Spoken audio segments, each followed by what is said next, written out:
time for Type 40 Live, the live stream Doctor Who magazine show across your view screen here on Rumble, X, YouTube, and on Facebook too. It's Doctor Who coverage, whether they like it or not, from the past, the present, and the future, wherever it is that you got on board with the Time Lord, the Daleks, and everybody else.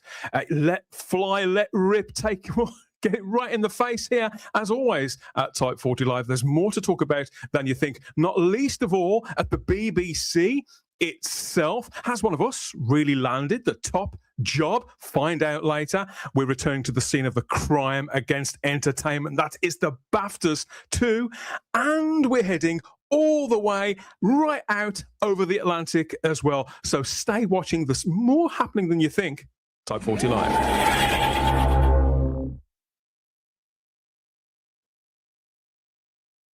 Despite how energetic I've made that sound, things are actually quite low-key at the moment. So much so that I thought it would be kind of more suitable to crash down here. You know, we can doom scroll away on the duvet. Really, can't we? All together, just keep the lights up. That way, we won't fall asleep. No, not with all this. Not with all this to talk about. We are in the plush surroundings of Tegan Jovanka's boudoir aboard the TARDIS itself. Just in case you are wondering, we'll be exploring every nook and crevice and going under every scatter in due course. So stick around for that. We might find a you know what. Okay, so yes. Hello. Lowering the tone already. Hello, I'm Dan Hadley, Birmingham's King of the Geeks.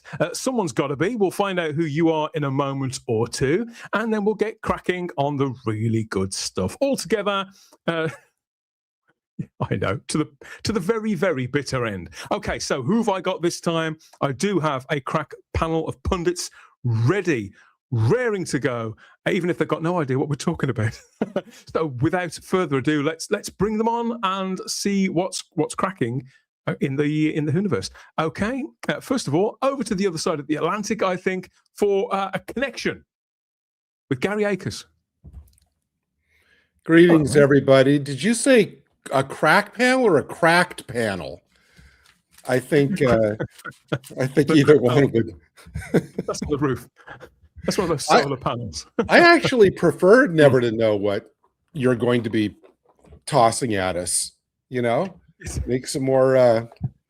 You know, there's a joke in that, but I won't crack it. No, I'm going to rise above it this week. No, it just you know that. You know, everything we say is honest and off the cuff. Then we don't, no prepared answers. I like how you've come dressed as, there's somebody from a Jerry Anderson show. So you got standby for action and the cap. So you look like sort of Captain Blue. All of the. Yeah. I adore Jerry Anderson.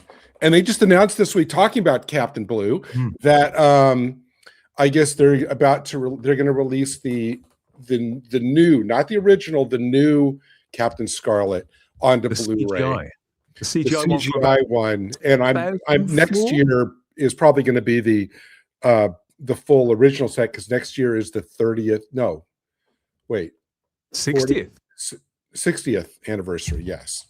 Wow, very good. So all you need, I suppose, you've got your headphones on, so that you just need the microphones that are coming down, don't you? You get the full regalia. So you've come as a Captain Scarlet. You've come as a super marionation dude. Let's just see what everybody else has come as. Let's see if we can sort of see if there's a theme coming. So next we have Mr. David Milling too. Hello. Here he is. Good evening. Good evening, panel. You have sort of. You've come as what's his name out of Logan's Run. You've come as Michael York. I have. Yes, I have. Oh, I thought you were going to say he was Box. Very good actor. Good evening, chat as well. Yes, come as that. I was back at the dentist on Monday for my second stage root canal. The first stage hadn't worked properly, so there I was with a big file in my mouth again in the tooth. So now he's giving me some antibiotics as well. Stage one again. It turns out that the calcium hydroxide that they put in that kills off everything in there had gone off, So he had to go and raid the calcium hydroxide supplies to get some new. So they hadn't checked the little date on the back that said used they had. before. They had it because he said, "What's the date on it?" He said the lovely dental nurse said October 2026, right. And he said, "Let me have a look at it," and it had gone discoloured. So he said, "Right, we'll put some new stuff in you." So to clean it, he had to clean it all out. Is that an exact quote? We'll put some new stuff in you. We'll put some new stuff in you. Yeah. So he cleaned it all out again, which was a joy, as you can imagine, and whacked some new stuff in, and gave me some horse tablets, sort of lovely things.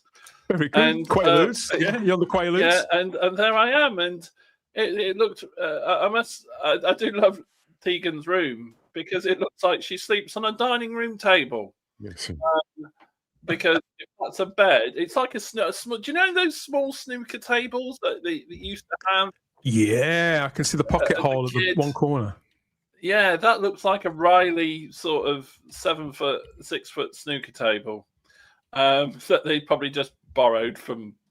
Or one of those that's got the hole in the top for when people go for a massage. Funnily enough, what I like about this picture is you can see that hand hanging down from the ceiling there, which we never see in the TARDIS, are two sort of pendant lights which look straight out of the Habitat catalogue from 1981, and that's really absolutely, and some concept art from Athena as well, probably, and I wasn't quite sure as to what you were thinking of that we might find in her room. Would it be an eye mask and some headache tablets to get for when the Mara visits? That's exactly what I was thinking. Yeah, I was thinking a snake. Okay, snake. We've raised the tone enough. I feel to get away with it when we bring her in to inspect that we are all not just in good voice, but clean mind and sharp-witted, because we have to do intellectual battle with Charlotte Shields. Thank you very much. Hello, everybody. Hello. Welcome back. I'm gone for a week, and this is what happens. Charlotte, thank goodness you're here, because the tone can raise again, because we had all you know last week. I did get a few people saying, Charlotte, we could tell you weren't there. The lads were in full force. Yes. And I was like, I bet they were. Well, that was Luke's fault. Of course, Gary, it's always Luke's fault. Blame the dude who's not here. Yes, so, exactly. Luke is on manoeuvres this time, Charlotte. I'm trying to work out who you may have come as from the world of cult television outside of Doctor Who, and I can't think of anybody right now. But I'm sure that the live chat there on YouTube, Rumble, Facebook, or X, they may be able to come up with something. They'll come up with something. I think that's the best word. We'll see what they come up with. Yeah, Dan, I think your point about David's shirt was right. David, lean back so we can see more of your shirt.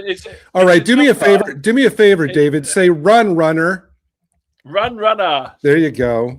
There you go. It's a jumper. You sound like you should be holding You sound like you should be holding a starting pistol when you say that. That's right.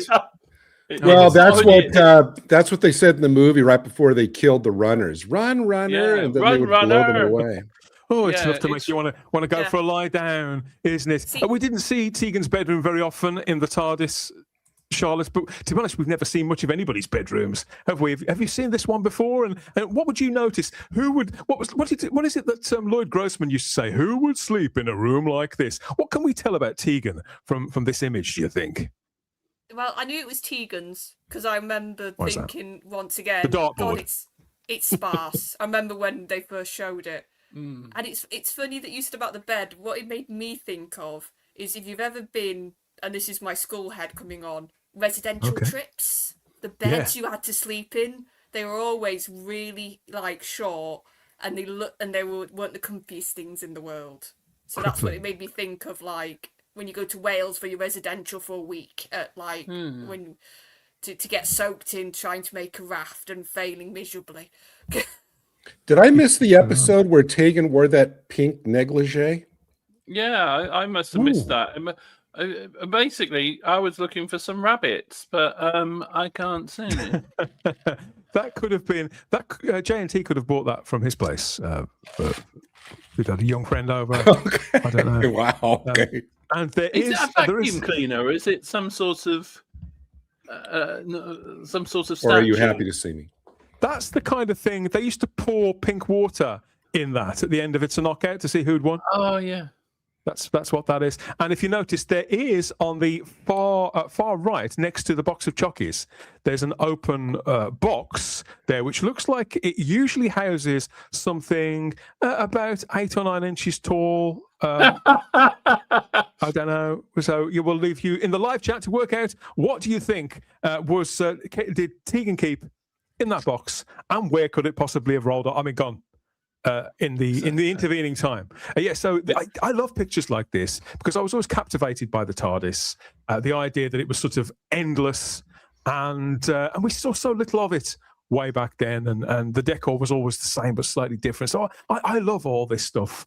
I really do, and I do wonder what could it tell. I mean, Tegan was a big crush of mine back in the early 80s. You know, I've always said before, dark-haired, stroppy birds. You know, I think it pretty much set me on that track. I think I blame most of it on Janet Fielding. But yeah, being able to see inside her Tegan's bedroom, absolutely fascinating.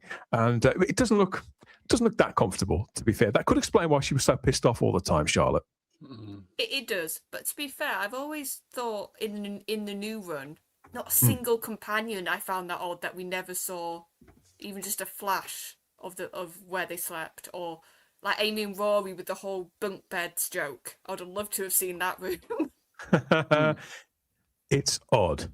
It is very, very, very odd. Okay, so there we have it. That's the past. We spent quite a lot of time in the Peter Davison era, didn't we, last week on the last edition of the show? That was a lot of fun. But this time we are sort of in the present, really. Doctor Who. Right up to date with what's happening in the Whoniverse, wherever the cards may fall. And there's a bit of everything this time.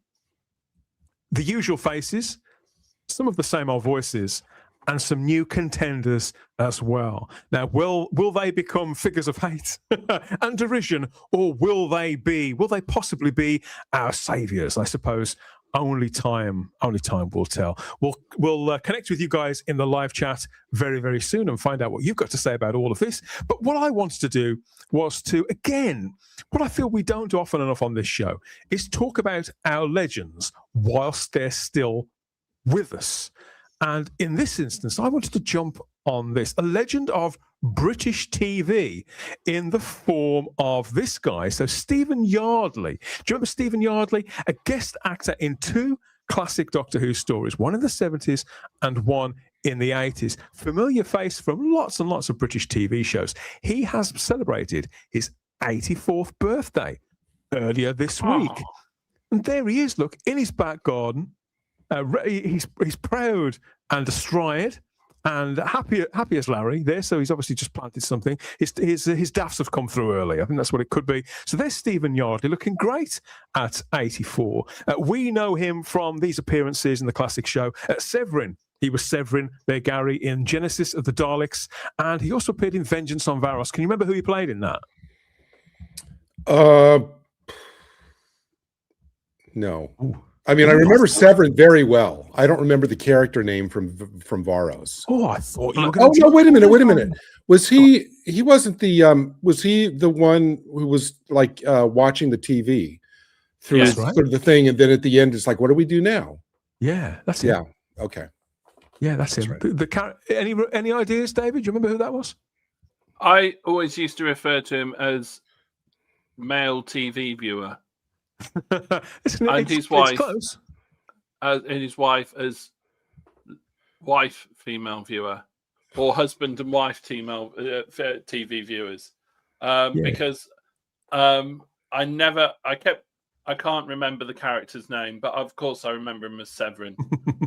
Yes, he was Arak in Vengeance on Varos by Philip Martin all the way back in 1985. I can't believe this story is 41 years old, Charlotte, and 10 years earlier there in Genesis of the Daleks. They were very good at sort of keep bringing these actors back, weren't they, and putting them in completely different roles and getting away with it. I think they carried this through to the new series quite well as well, didn't they? Like the girl who played what's her name?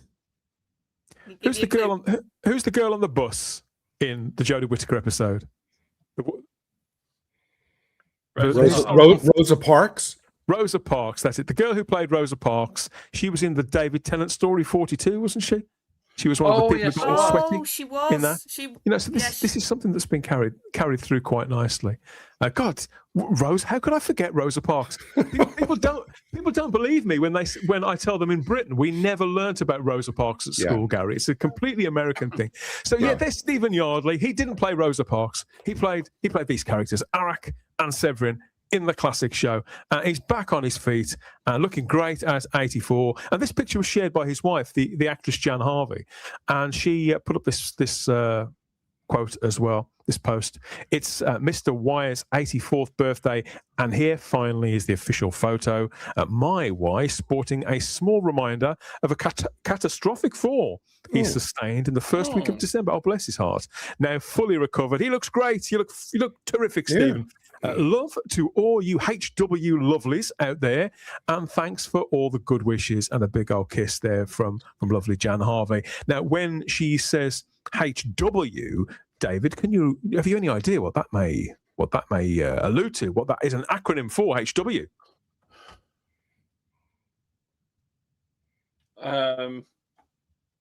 Happy Who Lovelies? I don't know. Oh, I thought you'd be. There I was thinking you'd be right on that. Yeah, we're flunking all of Dan's questions. I today. know. I can't quite believe it. Simon, where are you when I need you? So Stephen Yardley. Okay, Blake 7, Day of the Triffids, the XY Man, all those shows. But he's best known in Britain for playing Britain's J.R. Ewing. Really, he was Ken Masters in Howard's Way for years. Oh God, yeah. Sunday Sorry. night. I never used to watch it. I always used to listen to the theme tune, then turn it off because I thought that's the best bit about it. To be honest, I liked the show, but I think you're quite right. The theme tune was the best thing about it. But Stephen was terrific too. He was a bit of a swordsman on the show. He was always putting it about, always snarling at people. And of course, you got the pullovers as well there, Charlotte. You couldn't get more 80s than this, could you? With the bright red throne, the bright red chair. And to be fair, that look, it does make me think of almost like a Gene Hunt sort of get out of my face sort of look. It was sort of like that. I mean, and as is always the case with me, Charlotte, the actors, and I think you probably have this as well. When you see people like the girl who played Rosa Parks, for example, when you see people in Doctor Who episodes that you liked and they turn up in other shows now, for example, Sacha Dhawan played in the Iron Fist show on Netflix, the Marvel show. So people turn up in all these other shows. You go, oh, it's him from this and that or the other. So we've always done that as fans. I drive my parents insane because we'll be watching something together and they'll be like, do you know that person? And I'm like, yeah. And they're like, what from? And they go, Doctor Who. And then they just look at me funny. And I'm just like, come on. It's me. You asked me, well, how do I know that actor? It's even worse when they've been in it 2 or 3 times because they become sort of company members, I think, David. It's as if they've gone into rep and they'll turn up every few years in the way that Michael Sheard did. We just sort of assume that. We own them. I think we take ownership of them. We do. And do you know, and it's like Bernard Horsfall was another one who always used to crop up again. And you could just go, yeah, I can totally believe you're a different character. Absolutely no problem at all. And Michael Sheard had an amazing ability of it. And it's those character actors, Tony Cornter, who we covered a few weeks ago, who sadly died. That they are the sort of blokes who can play anything from mutant alien with a convincing Gestapo hello limp to a bloke watching TV in the far future. Who also is a bit of a bastard in a program about yachts and seafaring vessels. And I feel that we're missing character actors nowadays as much as they used to be, with respect to how they used to be. Like, they still have them crop up in Death in Paradise, and you go, oh, it's so and so. It's like it's Peter Davison's in this week. Oh, this will be good. And you get various other character actors in Death in Paradise and Beyond Paradise. But I'm really sad that we don't sort of seem to have the shows that we used to, whereby this repertory sort of company, and Dougie Camfield was one of the worst for it, because he used to have the same people crop up in every Doctor Who. He directed.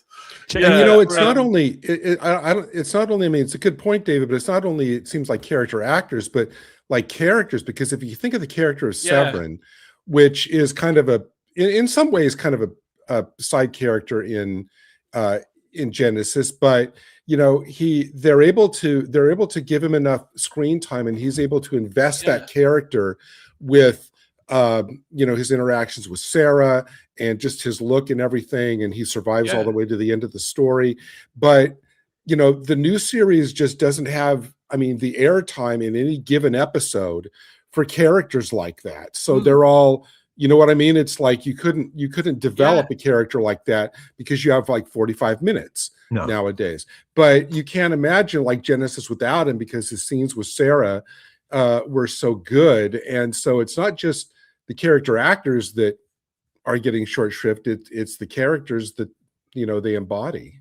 Yeah, sorry, Charlotte. He protected Sarah. You're absolutely right, Gary, because he protected Sarah all the way through the time that she was split up from the Doctor. Yeah, not that she needed protected, but he felt like he needed to, because it was it was a foreign, brutal landscape that she wasn't used to. Sorry, Charlotte. I apologize.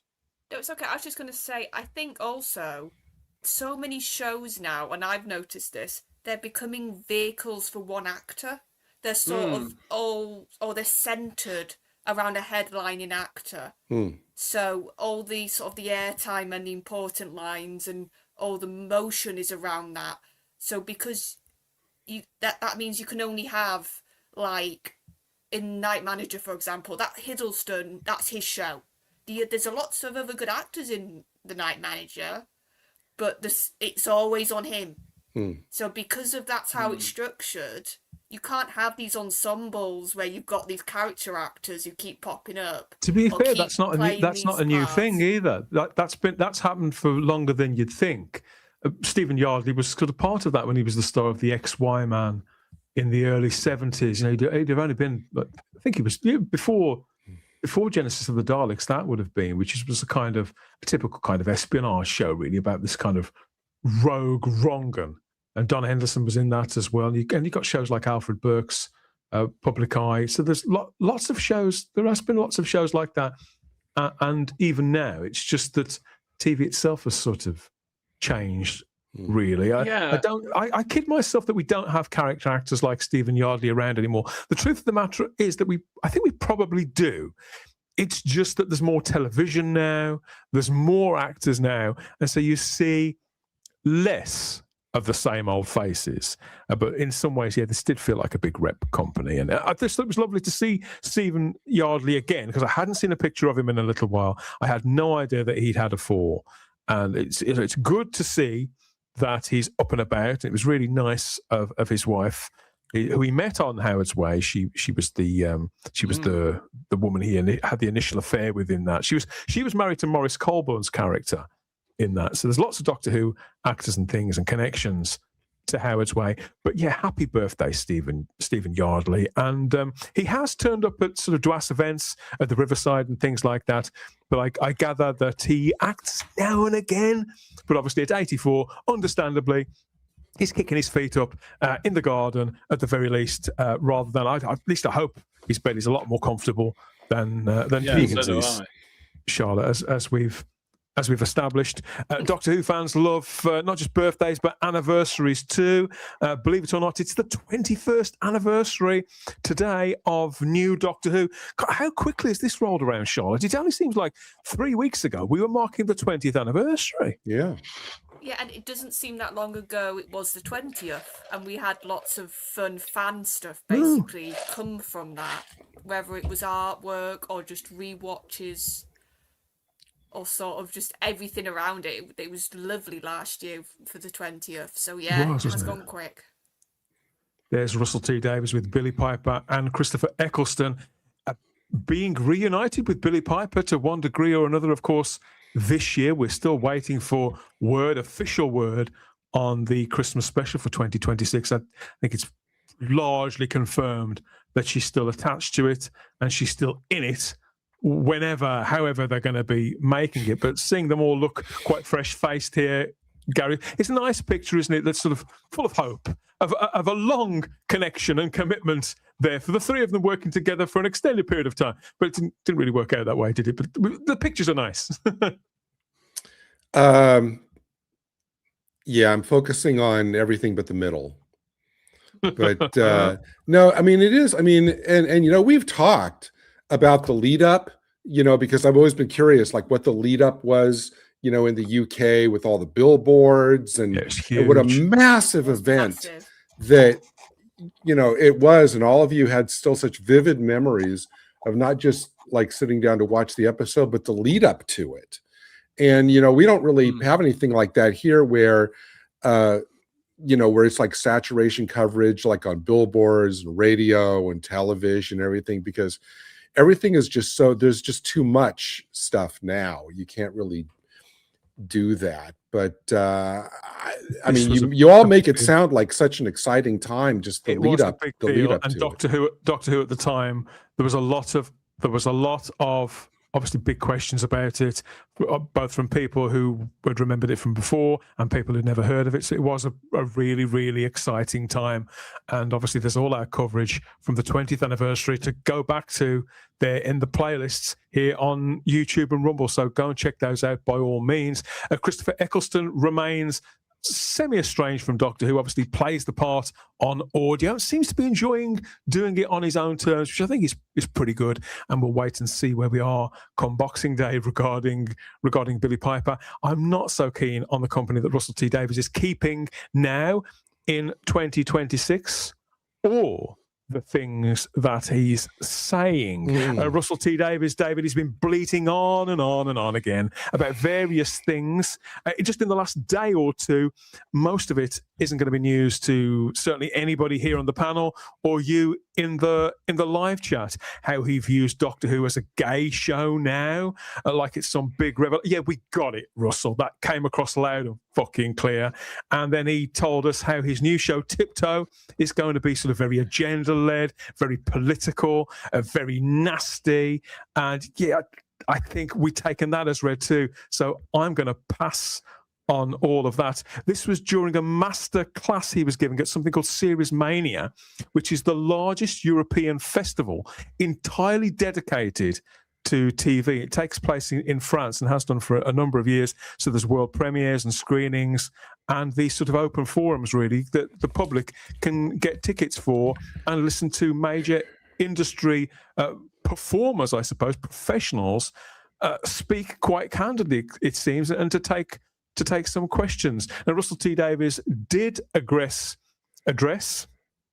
negativity as he sees it within the Doctor Who fan base specifically. This was a question that was put to him. And he said here, David, I don't know if you saw this, he said that the loudest voices online, that's us, he feels that they are not representative of the wider audience. And by the wider audience, I would imagine that he means the viewing public, the general viewing public. It's as if he believes that the general viewing public and people who talk about television or telefantasy or geeky stuff, pop culture, are two separate constituent entities. It's very, very strange. And he went on to say he feels that we often fall into the trap of talking about fans and assuming that means that that is also the same as the online voice. So he believes that there are all these distinct camps here. And he went on some long-ish ramble about it. And he said, I think that they are different things. I know they're different things. I absolutely know that. You notice Russell is always unequivocal about everything that he believes. It's always cast iron. He's never uncertain about anything. I know that they're different things. I absolutely know that. And that online voice, which is hostile, exists on X, which is a hate site. We shouldn't be surprised to find hatred on it because it's a hate site. It's very dangerously assumed that that is the fan voice. I know that the three of you aren't actually on X. You don't use it, but I think that the general point that he's making seems to me that he believes that people who talk about his show and the people who watch it are different camps, David. I mean, what's your take from this? My take on this is that I think we've got here a 63-year-old man who doesn't understand what happens online and social media.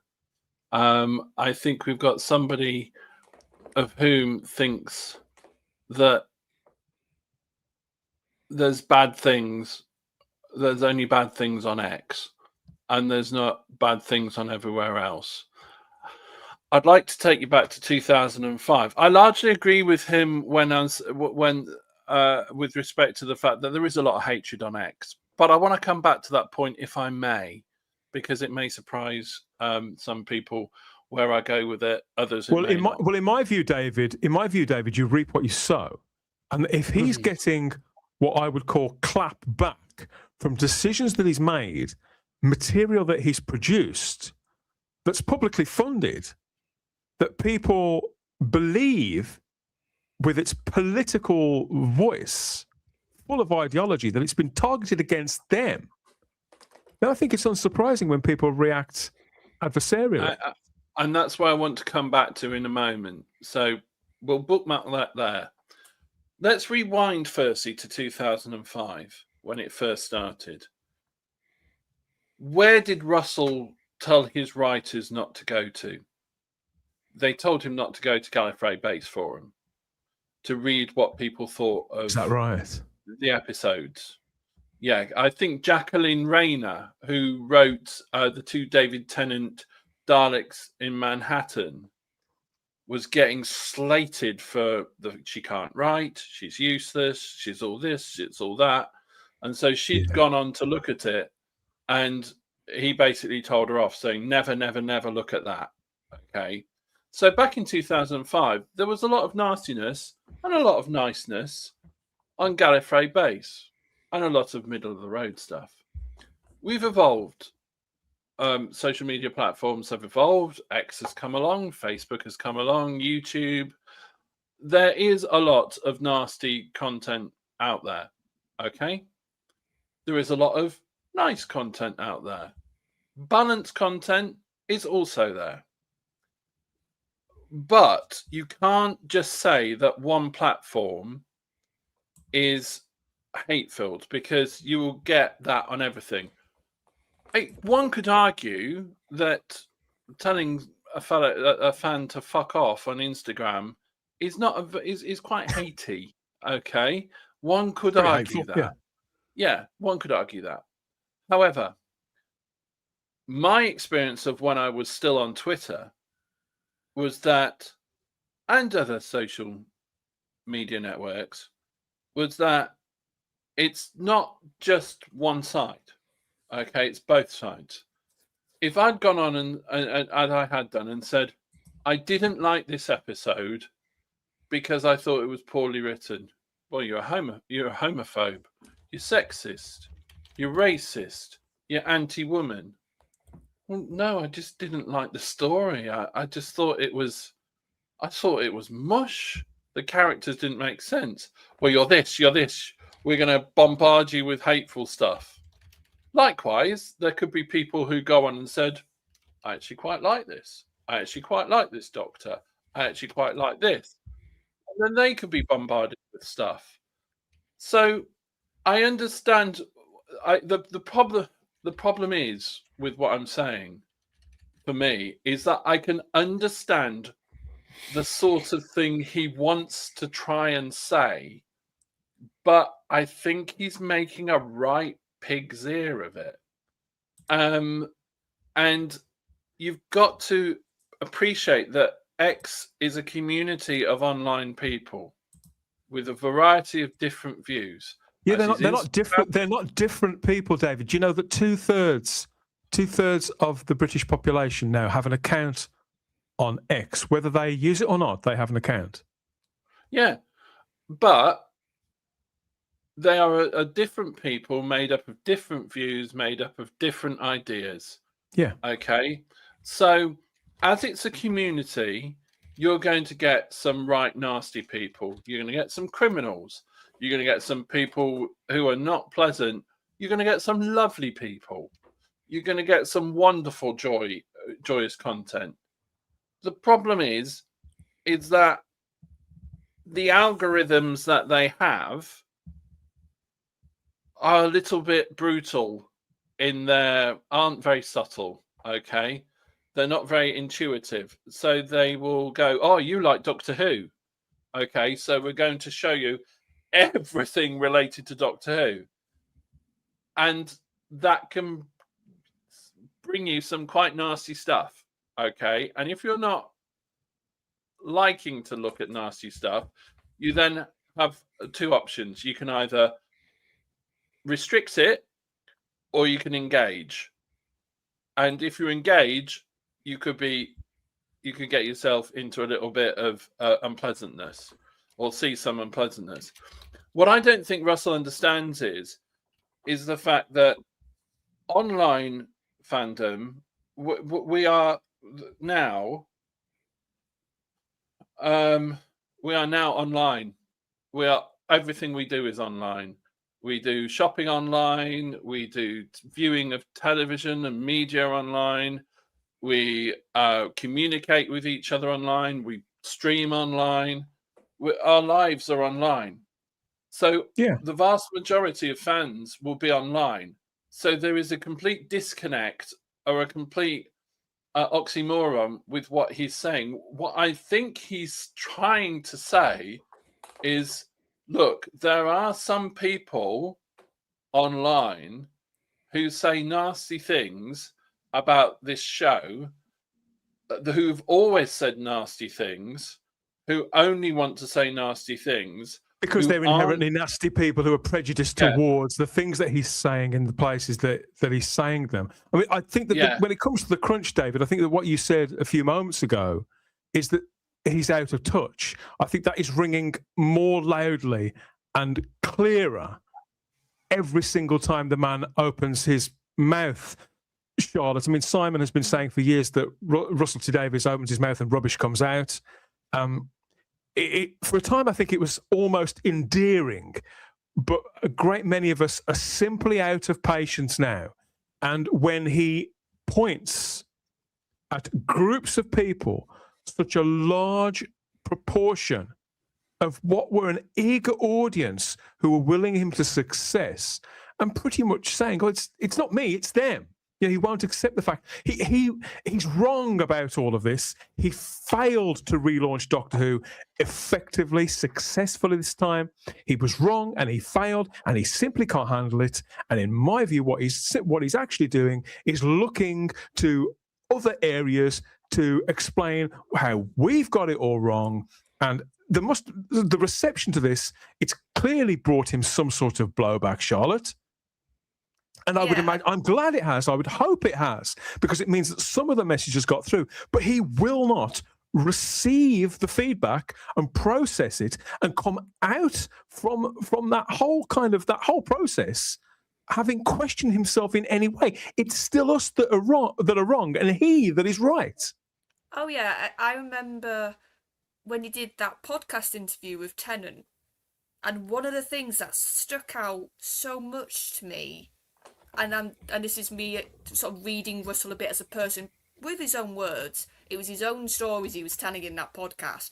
That he literally told the story about how when he got in BBC, and I think it was to do with getting the Doctor Who gig or something along those lines, that he literally went in that building, and in his own words, he could remember every person that had told him no or to that effect. Oh, I vaguely remember that. And then he said about how when he, also in relation to Doctor Who, that he'd remembered some reviewers that had said about his Queer as Folk show that, but he can only write gay stuff, he won't be able to write Doctor Who. So this is a person, and this is my point, that very clearly, once you slight him, once you say something, once you go against him, he remembers it, and he doesn't remember it with kindness. So by his own words in that podcast, that stood out to me then. And look what's happening now. Like you said, he's failed, it's not worked. And instead of maybe going, okay, maybe some of my calls weren't right, or I could have done this differently, he's saying, it's because one website is just hateful. That's my downfall here. You've got me thinking there, because I remember those comments. I'd always assumed, Gary, that that was playful. Those things that Charlotte has just recounted. No. But the more I think I think she's right. I think that actually he probably has internalized a lot of this and has responded with this kind of long-term sort of grudge mentality. Yeah. I know you're hardly Russell's greatest fan. I mean, what's your take? Well, I'm going to attempt to temper my language, because otherwise I would go off on an obscenity-fueled tirade. On one level, I guess it's comforting to know that Russell is as disconnected from reality as he ever was. It seems to me, and what David has alluded to, what Charlotte has alluded to, are all qualities of just like a quintessential narcissist. I mean, he's incapable, as you said, Dan, is incapable of taking any criticism or any responsibility for the quality of what he's produced. Everything he says and does, he has that just infuriating smiley face with every daily selfie that he seems to take. Yet, to me, it seems everything he does is driven by just a deep-seated anger. And I don't mean righteous anger. I just mean real anger. I mean, as David says, this is the guy who told Who fans who were making very articulate criticisms or expressing their thoughts very well, like on X. He would just tell them to either F off, or he would say, oh, too bad, or call them crybabies or whatever. And, just be really, patronizing to them. And for this picture, I need somebody to explain to me how, considering all of the scandals that the BBC has been embroiled in for the past, pick a number, 10 years, 20 years, whatever. How the door remains wide open for this guy in the face of all of that, I just don't get. It's because he was an idea. I think it's Charlotte. It's because he was an ideas factory, and he had that kind of keen ear. And I don't think it hurt either. I think his identity did help. I think that the appeal was in the fact that he was a very out and proud gay man who was incredibly talented, well connected, and in a sense they were throwing money and commissions at this man 22 years ago. He could pick his projects. If you remember, the BBC went to him for several things before Doctor Who, and he turned them all down and said, come back to me when you're offering me Doctor Who. He was that big 22, 23 years ago. And yeah, he's had his ups and downs, both personally and professionally in the time in between. But they still largely lay flowers at this man's feet, no matter how spectacularly he fails or some of the incendiary and pig ignorant extreme things that he says. And that's outside of creativity. And this is just my theory. Obviously, this is just my theory, folks. I wouldn't be surprised if some of this anger is maybe because the BBC aren't so keen with him anymore. Like you said, I think Russell you're right. could do whatever he wanted. I've recently, and I told you about it, Dan, Bad Wolf have just put out a show, a very good show, which I've quite enjoyed. Russell was nothing to do with it. And it's doing very well for them. The other Bennett sister, right now on BBC. And it looks like it's Jane's baby. It looks like it's her project, from what I can tell. It's very good. And it's very good. And Russell's nothing to do with it. So that's what I mean. I won't be surprised if at the BBC he's viewed differently now. And just the other thing that I find funny about this whole diatribe he did, the last 2 series, so much of the writing was clearly aimed for online fans. So think about how actually, it was you mentioned structured. this. You mentioned that several times, didn't you? How you'd read that it was aimed at being very But Russell said it mimetic himself. in a moment and sort of capturing a moment and the kind of thing that would go viral. That's the expression, Yes. to go viral. Russell in Unleashed, in his own words, said he was making stuff for content, and he was referring to online with the whole theory sort of crafting side you get online with fans nowadays, how you do something in a scene, or like, what's by regeneration? Why's the Rani come back? Ooh, Omega. Like, you could see it in the writing. And then Russell sort of let slip a little bit. Like, who's Mrs. Flood? There were so many little mystery boxes and these sort of old references and things that the general public would not care about.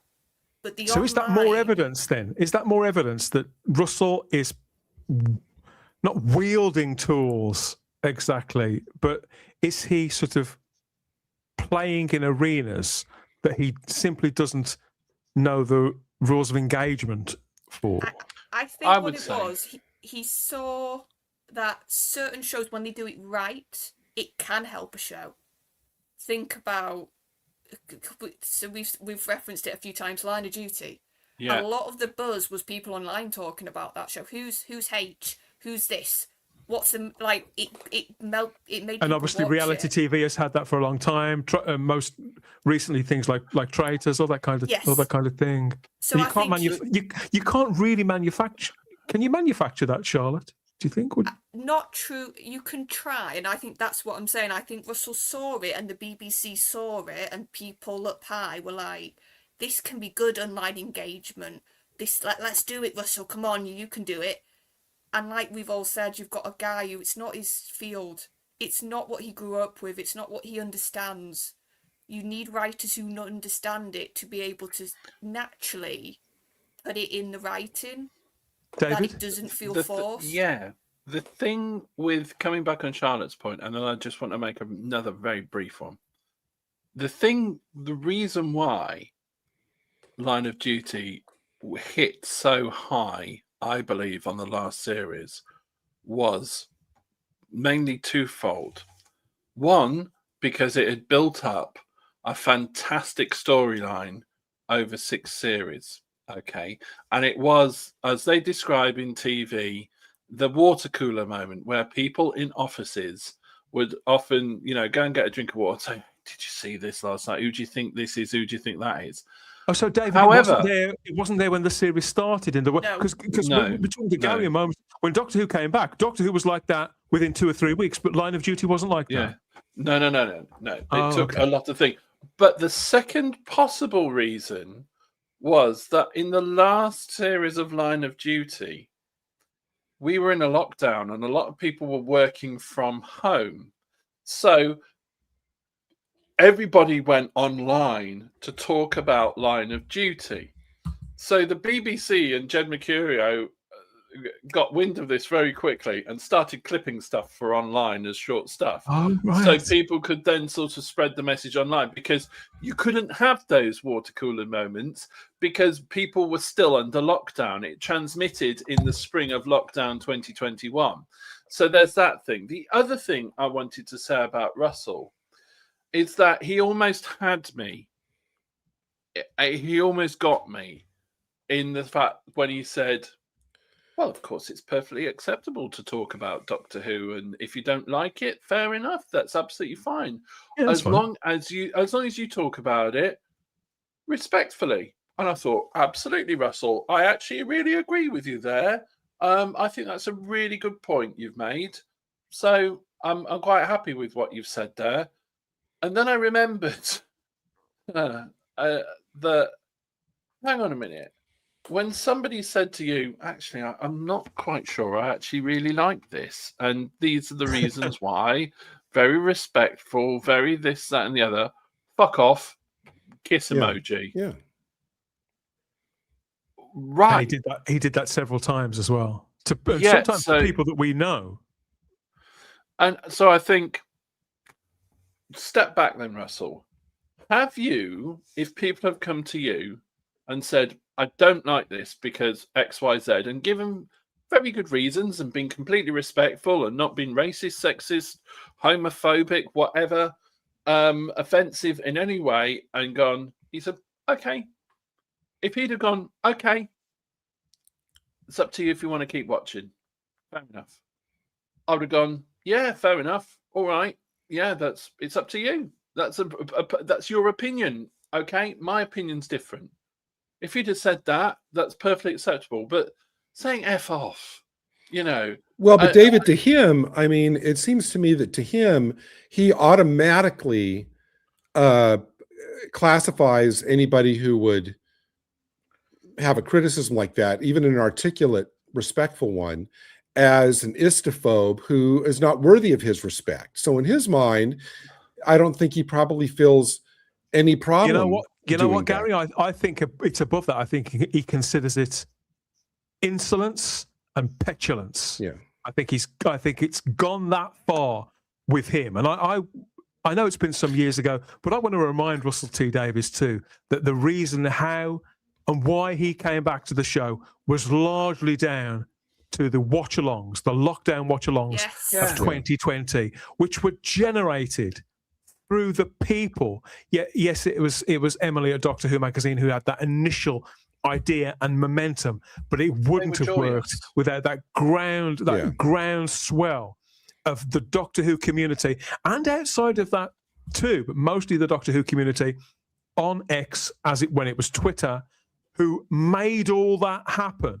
People who had differences of opinion came together for that, and I think he's forgotten that. And I did want to mention the lockdowns because in the live chat we've got Andrew Ireland, Dr. Andrew Ireland is in the live chat there, who was involved in the lockdown. He created one of the kind of mini adventure things, if you remember, that went along with that concerning the Doctor's scarf. Andrew was kind enough to come on to Type 40 onto the podcast to talk to myself and Simon extensively about the making of that particular short. And of course, Andrew was also responsible for the mounting that remake of Mission to the Unknown. I think that would have been 2019, wouldn't it? When he was with the university. That was an incredible achievement. So thank you for joining us, Andrew there. So we're going to take some more comments as well now. But yeah, let us know what you think. Obviously, a lot of the stuff that Russell's come out with, it's not news to any of us. We know how he views the show. He's made that very clear in the kind of content that he's been making and what he's been choosing to say this time. Some of the desperately, embarrassingly inappropriate things that he's been doing with the central character and everything external to it as well. The constant employment of sex clowns on that ridiculous Whoniverse show. That none of that is helping. And that's a BBC thing. It's not a Russell T Davies thing, but this is something that he is shepherding through. Russell T Davies is becoming a pariah when it comes to Doctor Who fans. We're sick to the back teeth of this man, and that if he treats us with this level of hostility, if he will not accept criticism, Gary, if he won't look at his own behaviour and his own output and think that he might have got it wrong. Just this once, Russell. Everybody gets it wrong sometimes, and everybody fails. There's no shame in that. But unless you can reflect on that and set some of it right, then all the respect you've lost, mate, it's not coming back anytime soon. Certainly not in time for the Doctor Who Christmas special that's coming up in, when is it now, about 8 or 9 months' time. We'll be here through to the bitter end, of course, to talk about all of that. Let's go over to the live chat and see what everybody has got to say there about our ramblings, about his ramblings, and if we've made some sense of any of it whatsoever. Hi guys, and welcome to Type 40.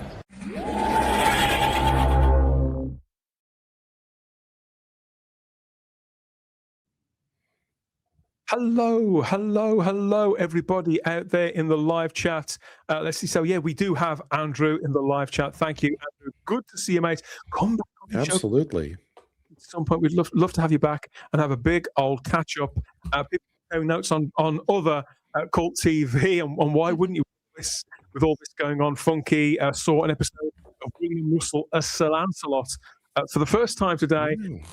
Wonderful, because we were talking about Logan's Run, weren't we? Captain Scarlet, all that sort of stuff, Dave. You know, shows, all these shows that we find at different times in our lives. Including that's one of the great. That's one of the great early ITC shows.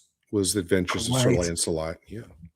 Woodhouse 122 says, my mum loved Howard's Way in the 80s, starring Stephen Yardley as Ken Masters. It was a regular Sunday night watch for our family, as it was ours as well. And yeah, people recognize him. Of course, they do, from Genesis of the Daleks and Vengeance on Varos, and they recognize us too. We've got some hires for you, Charlotte, and everybody else as well. Got all the same old names, and some new people as well, including Mr. Matt, who says, he's sort of going in deep there on one of the extras in Paradise Towers. Later appeared in Bad Wolf Parting with the Ways. Yeah, the Indian actress who appeared in what's that show called? Tracy Beaker. It was her, wasn't it? Yes. Nisha Nair. Yeah, a fabulous actress. She's done loads since. And yeah, you can just make her out in Paradise Towers. I like that. And what's his name? Isn't Johnny Lee Miller in Kinder? Do you remember that, David? When he was a little boy, Johnny Lee Miller appears in Kinder. Johnny Lee Miller from Elementary, one of my favorite shows. Absolutely. And Adrian Mills, who later went on to star on Esther Ranson's That's Life, played the guy who got bitten by, or who got the snake transferred to him. He got the venom, didn't he? He got it. He took it all. Character actors are a dying breed, according to Peter Harrington. I used to think that, but I don't know. I think they're just scattered further now than they were before, Charlotte. I think you're quite right, mentioning death in paradise, pensions in paradise, according to Richard. Come on now, Richard. I know. Terrible. The system is so different, and TV rehearsal is rare, says Peter as well. Let's jump right to the here and the now, and see what people think about Russell's comments today. Stephen O'Neill, let's not put him off, counting down the days to the Christmas special. 274 days on the clock here, from Stephen. David, it's good to know that somebody's keeping track, I suppose. That could console Russell a little. And God, this returns this Christmas, does it? So some people are kind of looking forward to it, but I believe that could be largely out of habit, Charlotte, because it is difficult to let it go, really. And I think, honestly, some people, it's not official yet, but we've all said this is Russell's last bit of writing, we think, and we're pretty sure anyway. So I think it's more of, we just want it to happen, so we can completely go right. Yeah, we want it over. The current era is done. I've decided. I was thinking about asking the people, yourselves and in the chat, whether I should do an experiment. I don't drink. I wondered if I should get absolutely smashed on Christmas Day on I don't know, snowflakes. Snowballs, I should say, and eggnog, and then try and watch the Christmas special paralytically drunk to see if it improves the watching of it or not, and then report back my findings. Yes. Is that something I should do for you all? Mm-hmm. Yes. Why Don't not? damage yourself, mate, from Doctor Who. Domgo has his suspicions that the BBC have told Russell and Bad Wolf to sod off. No, that's not true, Domgo. We've been over that several times. We've got Problem Being in the live chat. Good to see you, mate. Hello, Lee. If you're going, and we've got I Am Your Servant, who says if you're going to declare war on a certain straight demographic, I don't think it's the straight demographic he's declaring war at. I think it's people who have the temerity to disagree with him and to not appreciate that which he's furnishing with us, all of his wisdom. He's showing us the way. I don't think it's not straight people. I think it's people who don't realise how fantastic he is. Like I said, he showed it in that podcast. This has been an old trait of his. We've just not seen it until now. And then there was the police dramas, Gary, where they have the bits of string on the board. Oh, I love those. Triangulating. Charlotte's doing all of that for us. That's what I feel. Yeah. One of these days, she's going to pan over her camera, and we'll see a whole wall with just all the connected it's strings. not just white folks. Trust me, just one camera. Connected, she'll say. It will be. She's got the major incident room wall up, and she's the Death in Paradise, the Death in Paradise whiteboard. Yes, I know what you mean. Russell T. Davies, the master of subtlety, according to Problem Being. And Domgo says that Poppy story, what a load of shite. I don't get us started on that again. A rictus grin? Or is that a rictus gin? Is that a drink, Richard Brooks? Let us know. Is that what you're drinking tonight? I think you need a stiff one. I think he's referring to Russell's smile. Yes. And Lee says that Russell looks like a Cenobite from Hellraiser. Yes. Wow. That's a deep cut. A Cenobite from Hellraiser. Was that the chap with the pins in his head? I'm not sure. Yes, I think he was one of them. I think there was a couple, wasn't there? We flushed out the Death in Paradise fans again, Charlotte, and the Line of Duty fans are here too. The Cagney and Lacey fans seems like that could have been one of Lee's favourites from back in the day. Stephen Yardley wasn't in that, sadly. Even Matthew Pounder enjoyed Line of Duty. So did Stephen Braddock. Wow, they all loved. I ought to watch this show. Again. It's coming back soon. Maybe we ought to do a show about it. If there's enough Doctor Who connections, maybe we should. Russell T. Davies seems like a very angry man, says Zach Whitten. He does, doesn't he? I think he's not the benign presence I feel that he once was. Partly the company that he's keeping. But I won't get started on all of that. I mean, for him to say... Lee feels that he's simply become a bully, Gary. That's a strong word. No, I agree. Lee's right. No, I don't think that's a strong word at all. I mean, absolutely. For him to not even be whether it's either unwilling or incapable of, as we've all talked about, even being willing to engage in articulate, well-stated criticisms and have an actually dialogue. He's not capable of dialogue anymore with his critics. All he does is tell them to F off or stop crying or whatever. Like I said, either he's not interested in it or he's incapable of it, whatever. But that you hit on the key thing, Gary. I think it was you, so apologies if it was you, Dan, or Charlotte. You mentioned about the fact that he admitted that no one told him no, or no one had confidence to say no to him. That is generally somebody who is feared. Bullies are feared. I'm not saying he is a bully. You make that up for your own mind, okay, out there. But generally, people who are feared you can't say no to. Yeah. For example, look at old Grouty and Porridge. Nobody would say no to Grouty because if they did, they'd regret it. Yeah. So the type of people who you can't say no to, you will regret it if you do say no to them because the longer that I've been fronting this show, creating content, the more people I've come into contact with, some of whom I speak about and others which I don't. I've had several people tell me that there is a large constituent of the mainstream media are terrified of Russell T. Davies. He's viewed as beyond criticism. He's one of a cluster of people who are so powerful that you cannot speak out against them. You cannot counter their influence.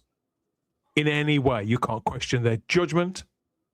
It's just not in the equation. It's not. There's no outlet for it if you want to emerge with your career intact. Well, you know what? Then what I take from a handful of people, Gary. Well, what I take from that is then, okay, we'll accept that as true.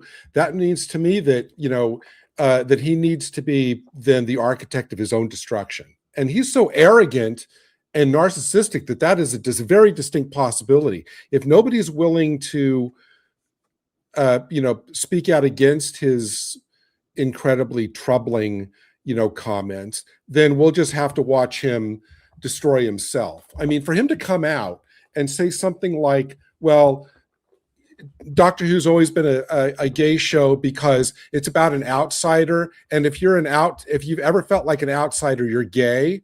I mean, that's borderline. That's not even borderline delusional. That is delusional. That's deranged to make some kind of just a nonsense comment like that. And he can sit there and say it with a straight face. I mean, and he just says it all. I mean, that's what. And really quickly to David's point, David, the second, and this was a 3 years ago, the second when I heard him say, be proclaiming that nobody tells him no, the instant that I heard him say that, I knew that all this was going to end in tears. For him to so boldly say that and be proud of it, I thought this is just going to all end horribly. Totally, because you have to have somebody to say, come on, mate, that's a bit ridiculous, or come on, mate, don't you think we should try something else? And, because without that ability for self-reflection or reflection, it's just really a bit egotistical, dare I say it.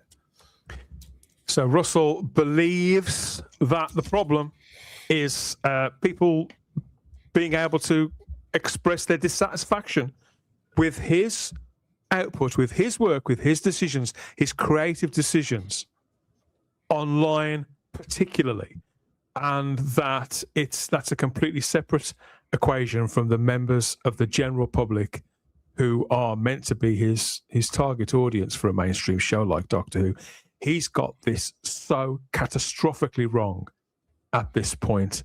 We've all got our opinions about it. We did try not to go over old ground on Type 40 Live. We talked about Russell T Davies quite a lot.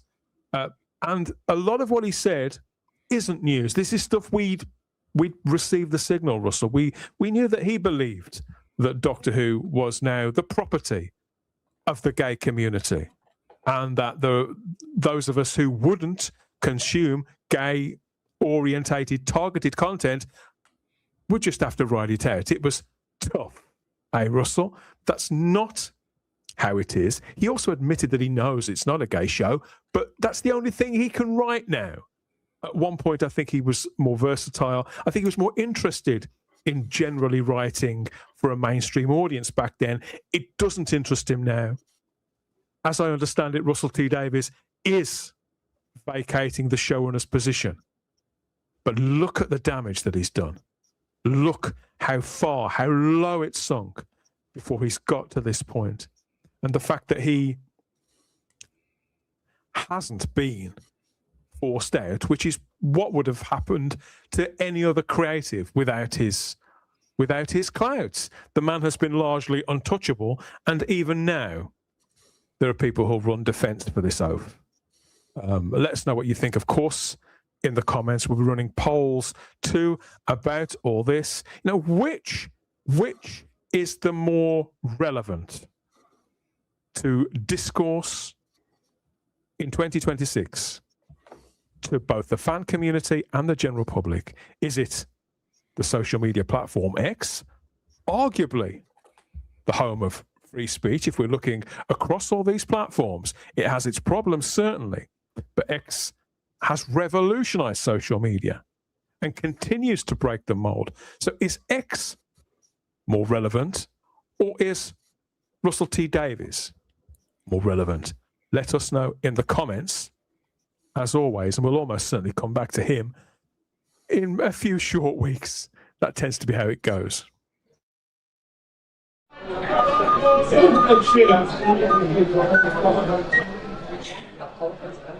You're watching Type 40. Stupid tune anyway.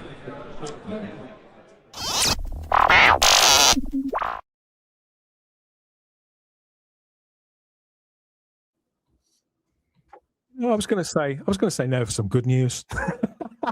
It depends who you are, really.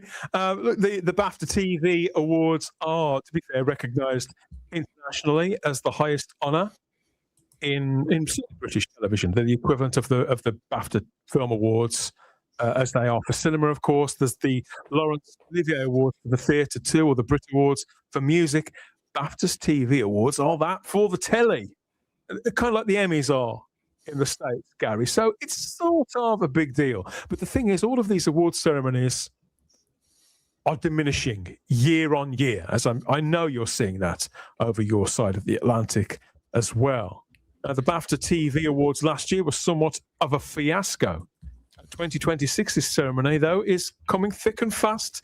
David, it's just over a month until we've got that inflicted on us. Hooray! Yet again, the nominations have been revealed. The Radio Times proclaimed earlier in the week full list of nominees, including Celebrity Traitors, Doctor Who Legend, and EastEnders. They're in this year's BAFTA TV Awards. And yeah, we dig into it and we do find that Matt Smith is there. Charlotte, the great Matt Smith, fastly becoming, I think, a real national treasure and an internationally respected character actor, due to appear in next year's big Star Wars movie, Starfighter. I think that's hopefully that'll be the one, finally, the film that makes it happen for Matt Smith. But he's up here for a leading actor nomination. This is specifically for his performance in The Death of Bunny Monroe, which was a Sky original movie from last year. Matt Smith is up against Colin Firth, Ellis Howard, James Nelson Joyce, whoever that is, Stephen Graham, The Awful Adolescents, and Taron Egerton for Smoke as well. So you're the big Charlotte. Obviously, you're beaming with pride. What do you think Matt's chances are of securing the award there, the BAFTA TV Award for Best Leading Actor this year? Well, that's a very stacked category.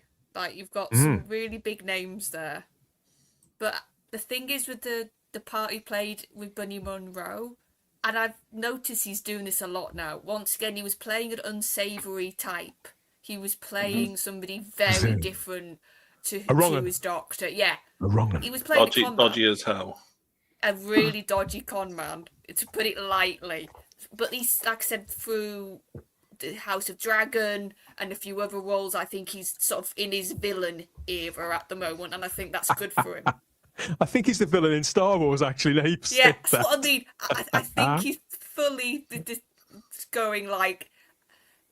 And that's the thing that I always found fascinating about his Doctor. For all the sort of the Peter Panisms, the goofy, the childlike sort of nature, I thought there was the real coldness to his Doctor. Yeah. There was that shiver up your spine when everything was like, you've annoyed me or you've crossed a line, so I'm going to deal with you. So it was always in him. So I'm loving the fact that he's been able to fully explore it now.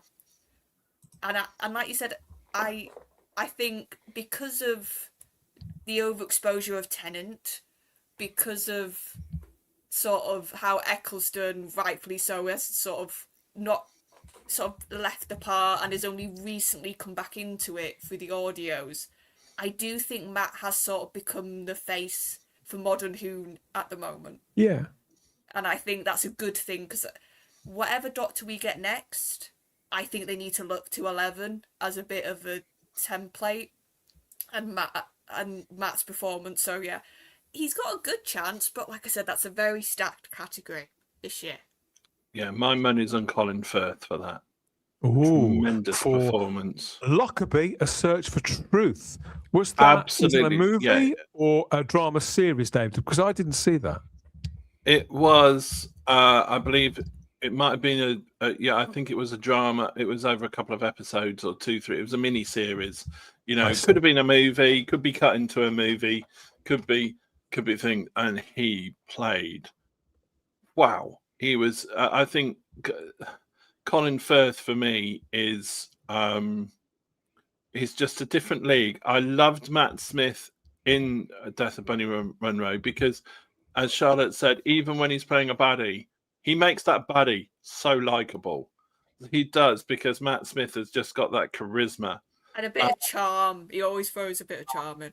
Yeah, absolutely. But Colin Firth, my goodness me, he played that role, knocked it out of the park. He really did. I think Stephen Graham is a good actor. However, yeah, he's great. I think that the kid in adolescence will probably win something, and has quite rightly done so. Has won quite a lot of awards. Stephen Graham for me is a great actor.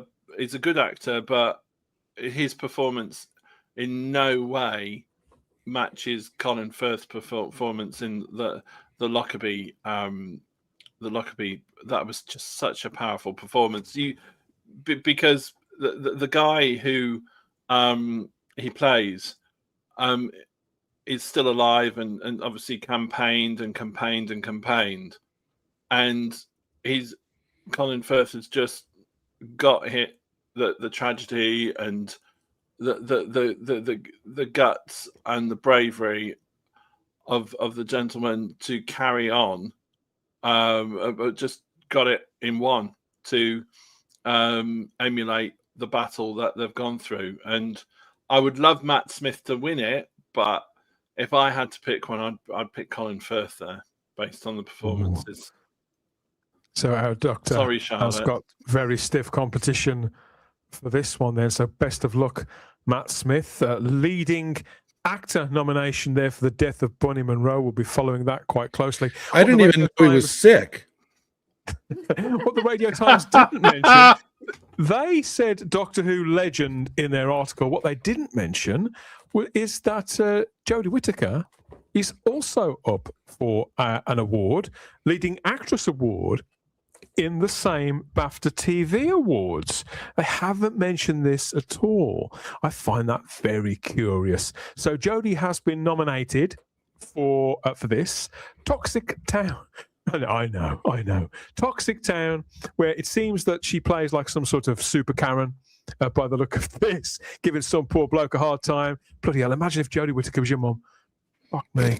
So yeah, I'm glad I missed this. To be truthful, I'm sure she was great in it. You know, she used to be a good actress. Amazingly, I don't understand how Jodie still got a career, but yeah, whatever. Miracles do happen. She was so abysmal as Doctor Who. You would have thought that would have ended somebody's career, but I suppose it's a good thing she's going to still be able to keep clothes on her back and food on the table. Yeah, and she's up for this award. Leading actress for her performance in Toxic Town. You've seen that one, Charlotte? Is that a good one? No, but no. It looks shit. To tell you the truth. It's a great. It is again based on a real life situation. I believe in Corby, Kettering area, where they allowed a load of toxic waste to be dumped, which affected a load of families, especially kids growing up. Again, a real life situation. Are you talking about the Jodie DVDs? Yeah, it sounded like the way the Chris Chibnall era affected me. Yeah, the toxic. Now, come on, be fair. Toxic Town. It was really, really good. It was really, really good serialization of what had occurred. And to be fair, she played the part really, really well. Yeah.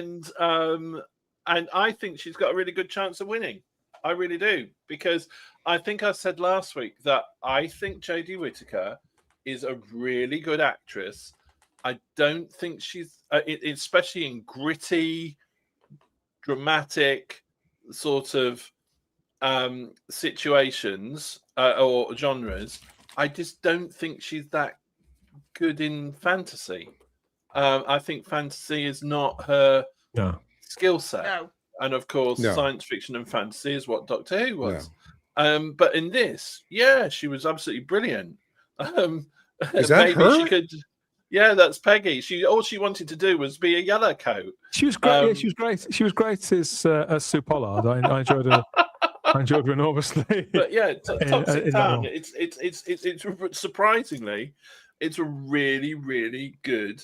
It's got a bit of, obviously the council were heavily involved in a political cover-up, and it's, as I love my political cover-up stories, and to be fair, she was really good in it, really good.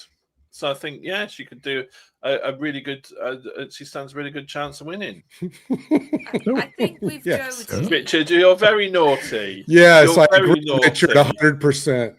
Well, you're very naughty. I think with Jodie, she always does better when she can find something to connect with the character she's playing. Yes. Or like a situation, or just have that sort of connection. Yeah, she can play lollipop ladies, or working mothers, that kind of thing, lesbian life partners, those kind of roles. And I just think with the Doctor, it was just this complete. I can't even access the character in any way. Exactly. So she was just blind, sort of trying to find what she wasn't really given a character. She wasn't really given a character to find. That's the problem. Yeah. Well, but it also shows that's true, David. But it also shows that just because you might have a certain specific wheelhouse, like she does for roles like this or Broadchurch or whatever, and you might be a decent actress in those type of roles, doesn't mean that you can instantly transfer it to something like Doctor Who. The Doctor Who is so specific that it's not just if you label yourself a kind of quote unquote good actor, good actress, that automatically means that anybody could do Doctor Who. And she proved that. So strangely, she's still got a career. She must be sort of in demand. And obviously, best of luck to both Jodie Whitaker and Matt Smith there in their respective categories. I suppose I can find that within myself to say. But I did like this week, looking out to our friend of the show, Gary Beekler. He posted, because he was a guest at MegaCon in Orlando weekend just gone, and he went on the roam, because Gary, obviously, Gary was an integral part of establishing this show, and obviously he's a good friend of ours, and we're very grateful for the support that he gives us. So Gary was out there at MegaCon, took a few pictures whilst he was wandering around, because he's a big old geek, still. It's not changed him. He's still a big old geek. And he just happened to come across Jodie Whitaker and the line, Gary, of people waiting to see Jodie. There she is. And look, both of her punters look really pleased to see her. So the suggestion is that it was noted that Jodie's line was considerably less than the line waiting for Frank Miller, the comics legend who was next to her, and every other sod who was there to meet their punters. Well, I think the people in that line are probably people who, can't figure out where the food court is, maybe, and they went up to Jodie to try to get her to draw them a map or something. Excuse me, love. Where's the gents? They've got Luke there. There's a cardboard cutout of Luke there. It would seem. Yeah, he's there somewhere. Could be. So yeah, cheers for this, Gary. It's amazing who you bump into when you're sort of wandering around. And I can, and we know, Dan, that behind the camera or behind the phone that's being held up to take this picture, that he is positively beaming as he's taking this picture. Can I ask a question though? What is the bloke doing on the floor? Like, that's just what my eyes are just... That's the line to get Luke's autograph. Oh, okay. He's covered his face. God love him, that bloke. And he just looks like he's very depressed and he doesn't know where he is. I think he's about to stage a dirty protest of some kind, so it's probably best if we leave that one there. But I'm kidding, Luke. I was just kidding, my friend. If that was you there, let us know, obviously. So best of luck, I suppose, Jodie bloody Whitaker. Best of luck, Jodie. Hope you win that, whatever it is you're up for whatever that was. I'm never going to watch it, let's be honest, but I'm sure you were great in it, maybe. So best of luck, Jodie Whitaker. Good luck, Matt Smith. To see there, get it straightened. Matt Smith, he will one day have a big hit movie, I've no doubt. But in the meantime, he's been brilliant in lots of great TV shows and TV movies. I haven't seen the Bunny Malone thing, but maybe I should look out for that if it's out on physical media, because I haven't got Sky, so I don't know where else you can see it. Good luck at the BAFTAs to Matt Smith with that, and good luck for anybody who happens to come across it. So when's it on? When is the BAFTAs on? Sunday, the 10th of May, 2026. Great news. This time it's going to be hosted by Taskmaster host Greg Davies, Doctor Who guest star Greg Davies. So no more of David Tennant's god-awful singing, David. Brilliant news. I can't wait. I'm a big fan of Greg Davies, and I'm not a fan of David Tennant's singing. So that's a win-win on all accounts. I don't think many people are, to tell you the truth. I don't think many people are. So let's know what you think. Obviously, if you're going to take a punt on the BAFTAs, who would you go for? Do you think that Matt is the rightful recipient of this award for leading actor? And what do you think Jodie's chances are in her category? Now, I could have gone and looked up who she was against, but I couldn't be bothered, to tell you the truth, Gary. I have a question. Yes. Was Ryland Clark nominated for the Interstellar Song Contest episode? Best support. That would have been that would have been that silly thing that sang. What was it, David? You liked it. Doo. Yeah. Yeah. Still gives me nightmares. It wouldn't surprise me. It wouldn't surprise me. So let us know if you're going down to the bookies and what you're going to put a couple of quid on with Matt Smith, Jodie Whitaker, or any of the other good shows that are up for awards there, whether they star Colin Firth, was it? Or Stephen Graham, or anyone else. We'd love to know. We'd love to know. What else? What else? Yes, this is Type 40 Live. This is the bit where we do the housekeeping. I almost forgot this bit because things have gone somewhat awry, but we're here anyway. This is Type 40 Live. Earlier editions of our show, that 20th anniversary of New Who coverage, for example, all of it is there on the playlists, as well as our rolling news coverage, our deep dives, and special tributes to Doctor Who legends from both behind the camera and in front of the camera. It's all there in the playlists, as well as the Type 40 podcast across all major podcatchers and our home feed at type40.podbean.com. But this is Type 40 Live on Rumble, X, YouTube, and Facebook. In a sleepy time for Doctor Who, it can't be argued. Let us know what you think, of course, of the Russell T Davies situation. He really doesn't like X. He really doesn't like fans and viewers having their say. So it seems, how dare we? If you want to get back at him, keep doing it. That's what I say. Join us in the comments section and dish it out. Give him plenty of it back, since he really hates it so much. Okay, let's take a break. I think we've done quite a lot of talking after all. Let's take a break and head right back to the past for the Type 40 Live Doctor Who outbreak. Oh, sorry, mate. He's there. He's banging one out there on the acoustic. Hey-o. In the nicest possible way, of course. Yes, so this is the Type 40 Live Doctor Who ad break, where golden voices and golden faces from Doctor Who's long distinguished past, they get together to try and flog us bits of old tat, really from the golden era of television, where some always would have you believe that the adverts were better than the shows. So why don't you check these out and get back to us as to whether that was true or not. We'll see you in a couple of minutes.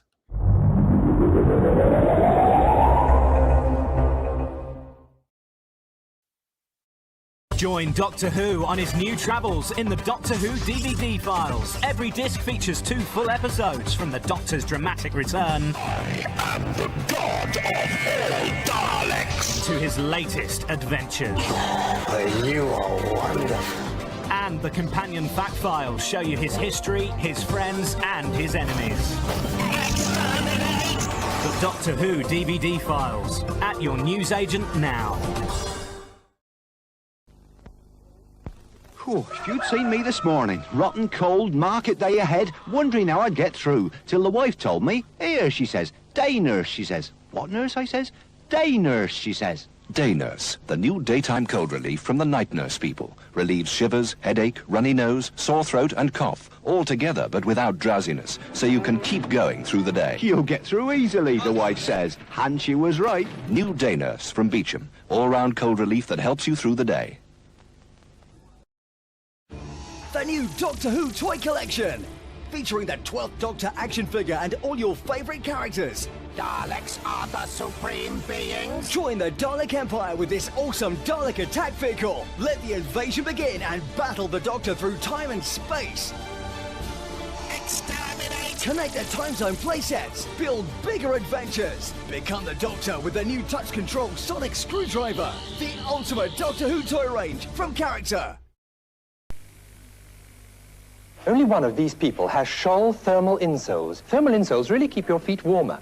With a thermal insulator, plus this amazing aluminized film, originally designed to combat sub-zero temperatures in space. You've got the thermal insoles, haven't you? Yes. Scholl thermal insoles keep the heat in your feet.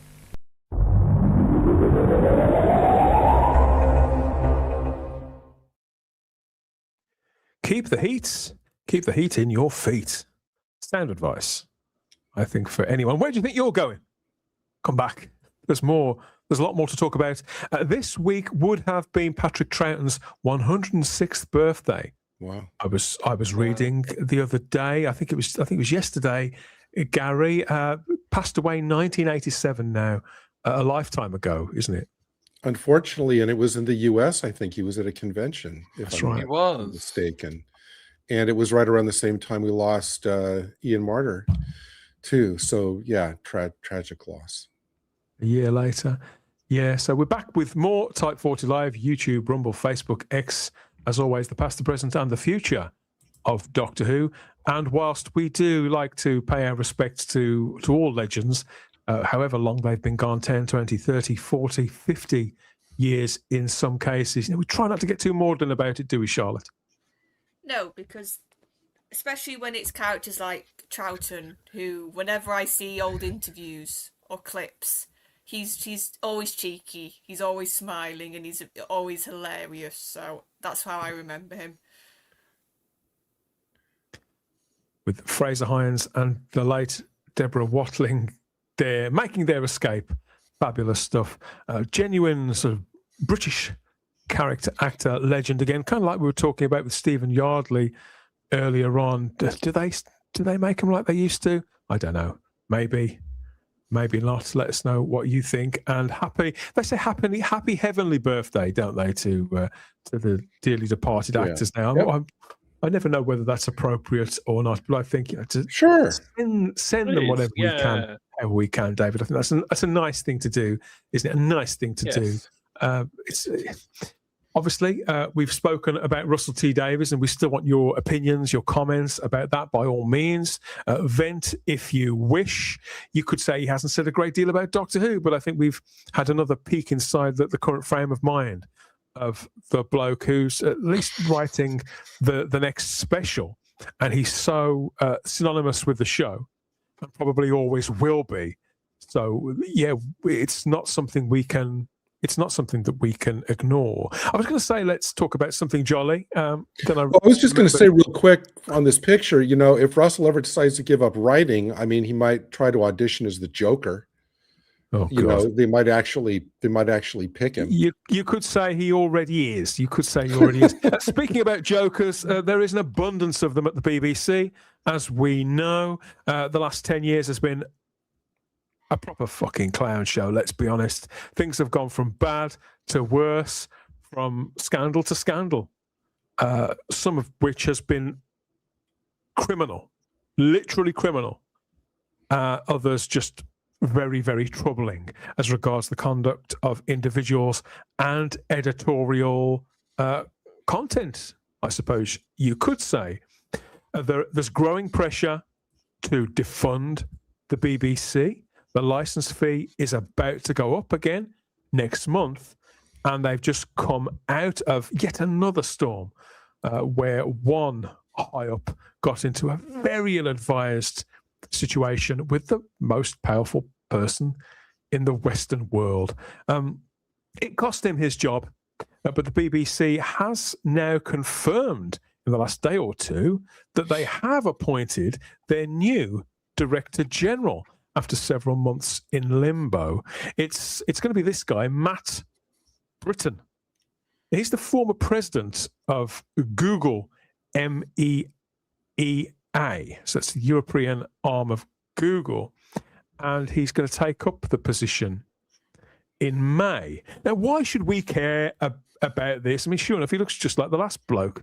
So realistically, why should this ever even register with us?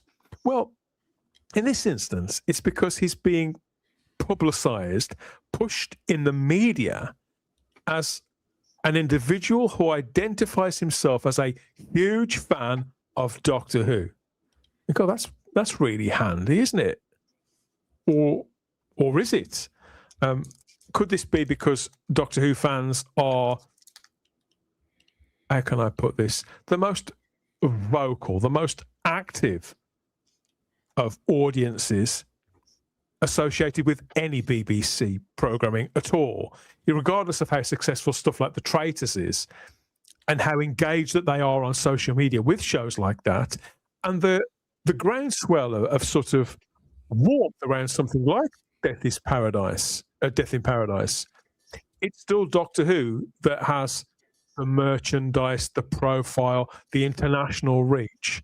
So, but when they say, "Oh, this guy's a Doctor Who fan" or "She's a Doctor Who fan," at one time I used to feel a certain amount of pride in that. Now I actually view it with a degree of suspicion. At the BBC, I view with an enormous amount of suspicion for one reason or another nowadays. Matt Britton has spoken about Doctor Who before. We've got this speech that he gave at the Royal Television Society. This was not that long ago. So let's hear what Matt's got to say in his own voice before we judge too much, and see if we can sort of get the measure of this guy and whether he is this big Doctor Who fan or not, or whether we're simply being geared up to get behind someone because they feel that Doctor Who fans are always... Who'd have thought a 50-something man could suffer from such severe imposter syndrome as being here? So I've got 4 thankings and a plea for all of you. Firstly, thank you. When I was contacted about this, I literally went back and said, this must be a mistake. I've never written a script. The only times I've been on television is being grilled by tough interviewers, some of whom are in the room, and so like, what is this about? But it genuinely an honour. The TV industry here is something I love and have admired for a long time and have been trying to get into for a very long time. Because if I look back at sort of what made me and what shaped me from this distant position of age that some of you hopefully will accomplish at some point in many decades to come, I think that my experience of watching television and learning from television and its values shaped me more than so much else in my life. Morecambe and Wise for me, the 9 o'clock news, not the 9 o'clock news, Thunderbirds, Captain Scarlet, Doctor Who in particular. Beep, beep, beep, beep, beep. There we are, saying all the things we want these people to say, Gary. Captain Scarlet, Doctor Who. This was a keynote speech at the Royal Television Society several months ago now, so this wasn't in relation to this particular appointment. Right. Yeah. But he is cutting a kind of relatable figure, isn't he? You know, he's been working at Google for an extended period of time. I mean, what are you picking up about the guy so far? Okay. Knee-jerk response is that if assuming that he's totally serious about everything he's saying, if his experience that he was shaped by was what is still considered the best of the BBC's output, Morecambe and Wise, Jerry Anderson stuff, not the 9 o'clock news, Doctor Who, and he was shaped by the golden eras of those shows, yeah, I actually consider that a very good thing, because he's probably talking about late 60s, 70s Doctor Who. Well, he's 57, so he was, etc. Yeah, so late 60s, like Troughton, Pertwee, Tom Baker, which is great because to me that means Russell's doomed.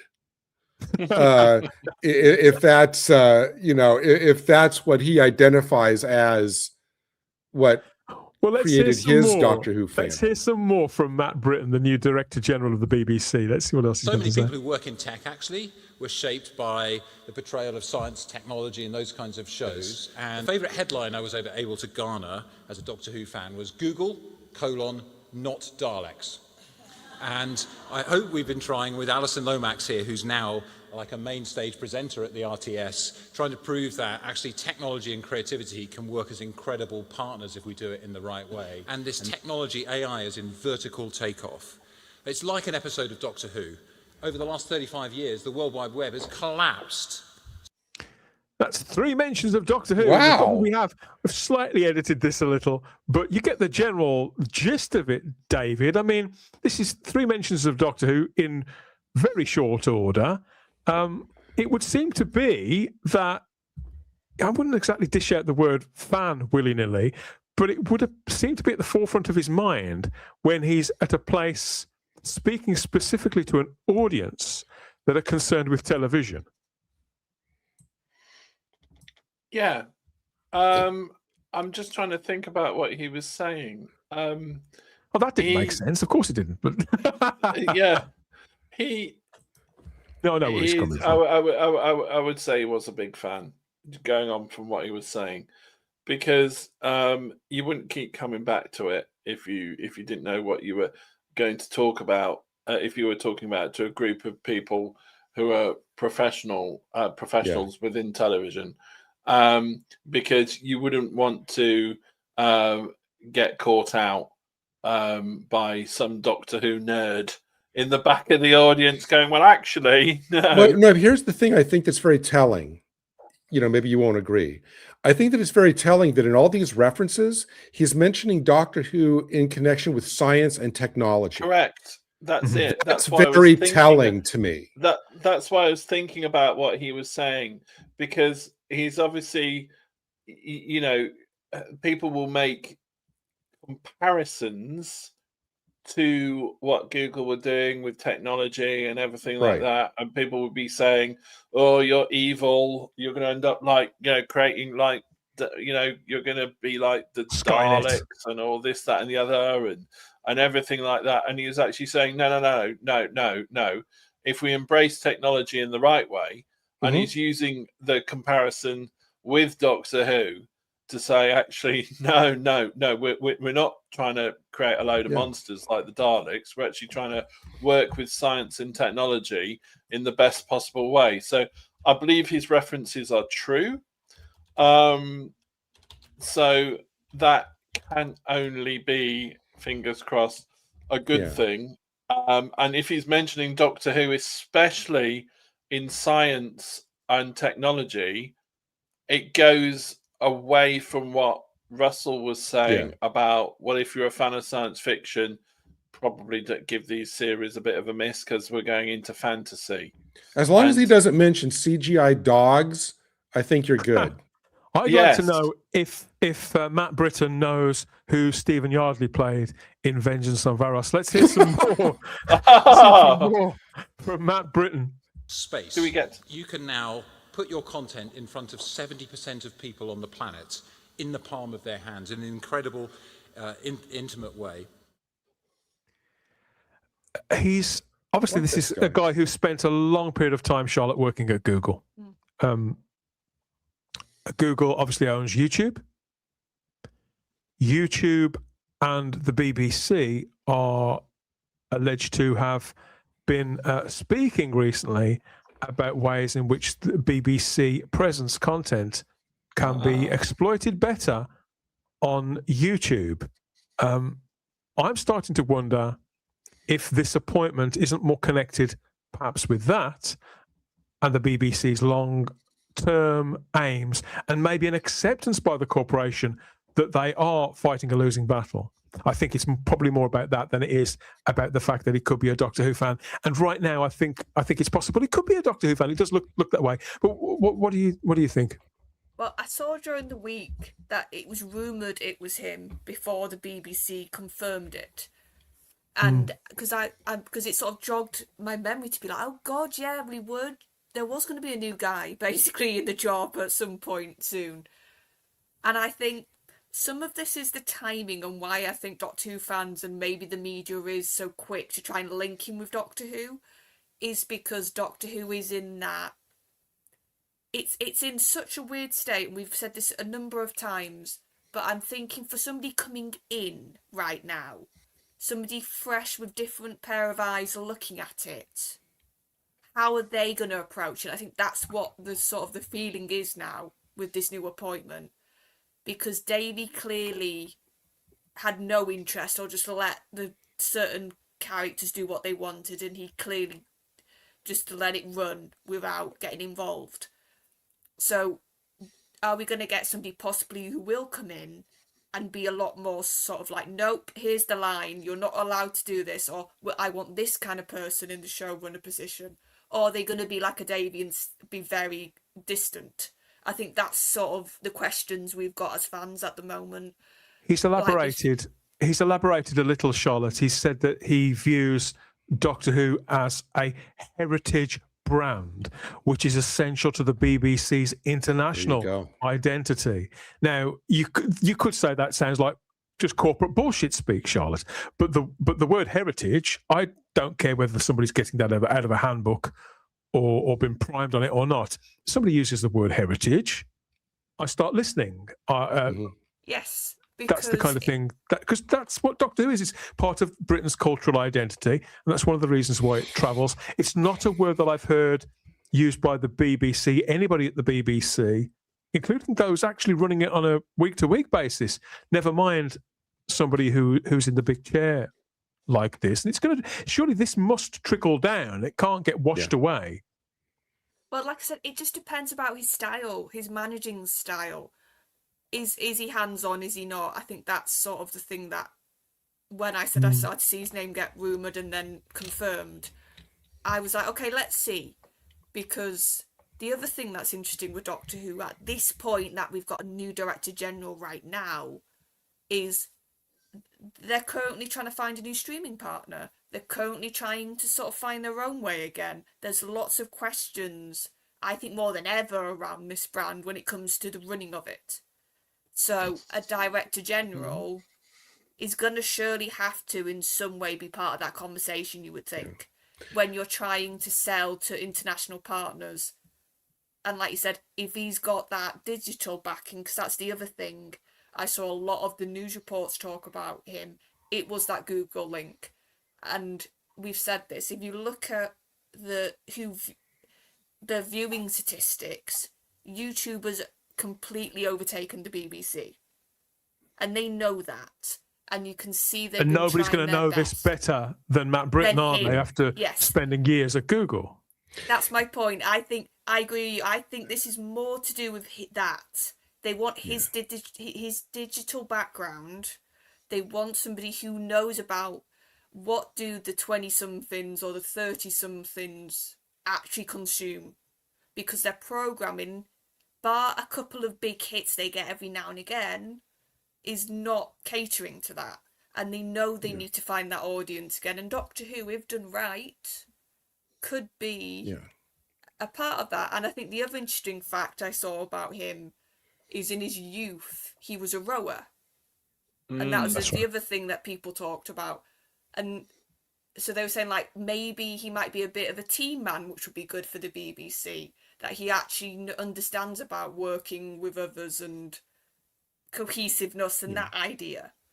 So I just think, and then the thing I got off his speech though, and this is something I've never got off Davies, to be fair, whenever I've seen Davies be trotted out or give interviews, Matt seems to be a little bit more self-deprecating.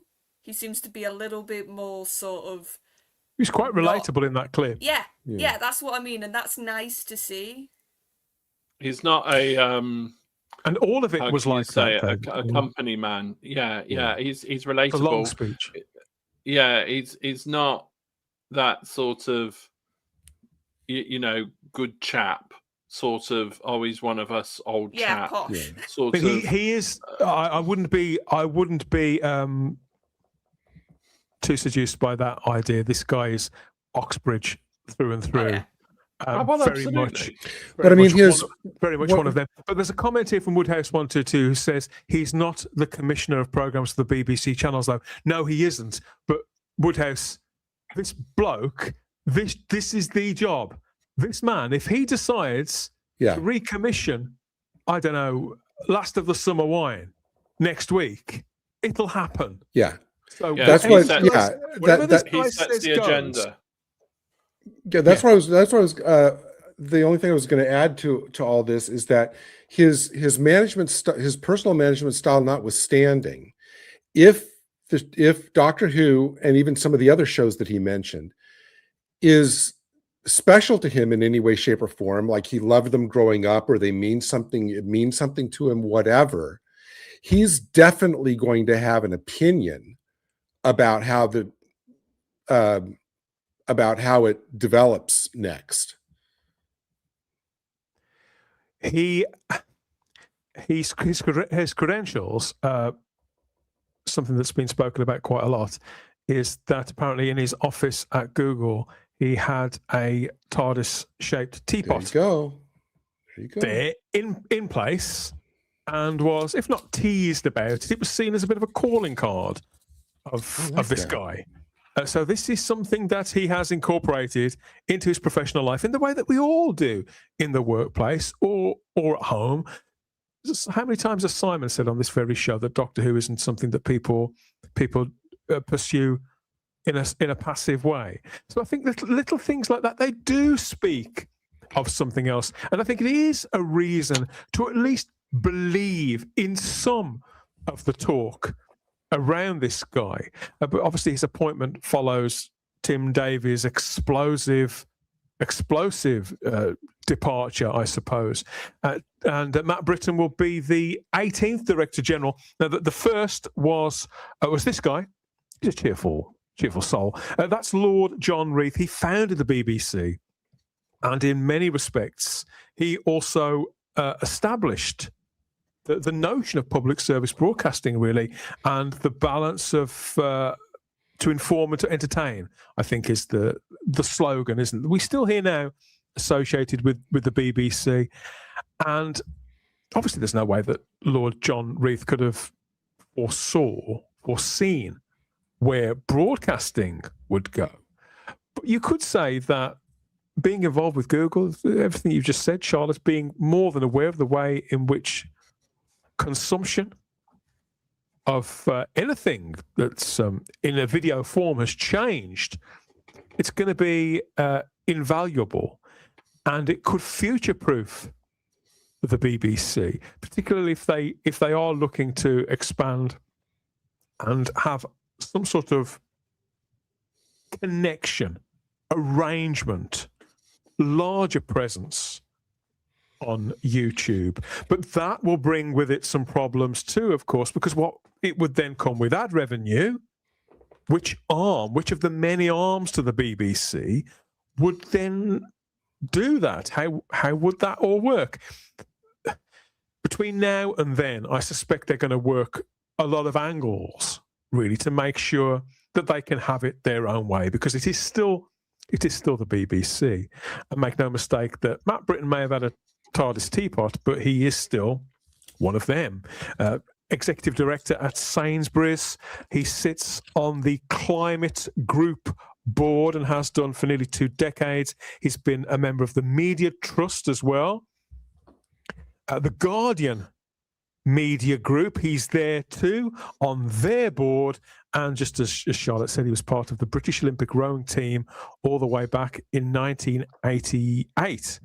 And he left his position at Google a year ago now, and he's been taking a year out to sort of work out what he wanted to do next, I suppose. I would imagine that his severance, or whatever it was he took away from Google, was a considerable sum. He's following Tim Davies, who, along with the news CEO Deborah Turnus, had to resign about 5 months ago, I think this was, after the latest Panorama scandal. There's been so many of them. This was the one where they were found to have edited a key speech by the President Donald Trump, if you remember, to make out that he'd said something that he clearly hadn't. This is going to court as well, Gary. I don't know if you've been keeping up on this. Oh, yeah. This is still a thing, isn't it? And the BBC tried to stop this, but it is going ahead. Is it still getting publicity in the States? Not like on a big daily basis. I mean, it comes up. I definitely see if it comes up, if there's like a new development, it will definitely be reported. I know that the last thing I remember is that somebody was trying to make a move to say that the BBC, have the BBC not be liable to have to pay or something, or to drastically reduce. Basically there was some move to kind of get them off the hook totally, which failed. That failed. Try. So when things when things like that come up, and developments like that, we'll hear about it. Yeah, they tried to get it thrown out, saying, I believe it was that the US courts didn't have jurisdiction on it, or something strange like that, and that failed. Yeah, that of course. The BBC TV license is about to go up, Charlotte, by I think it's the best part of $5 a month, isn't it? And there's a lot of gnashing of teeth whenever that happens.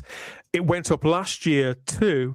It's every kind of bad publicity. And whilst the new Director General probably needn't have to answer necessarily for decisions like that with any kind of immediacy, the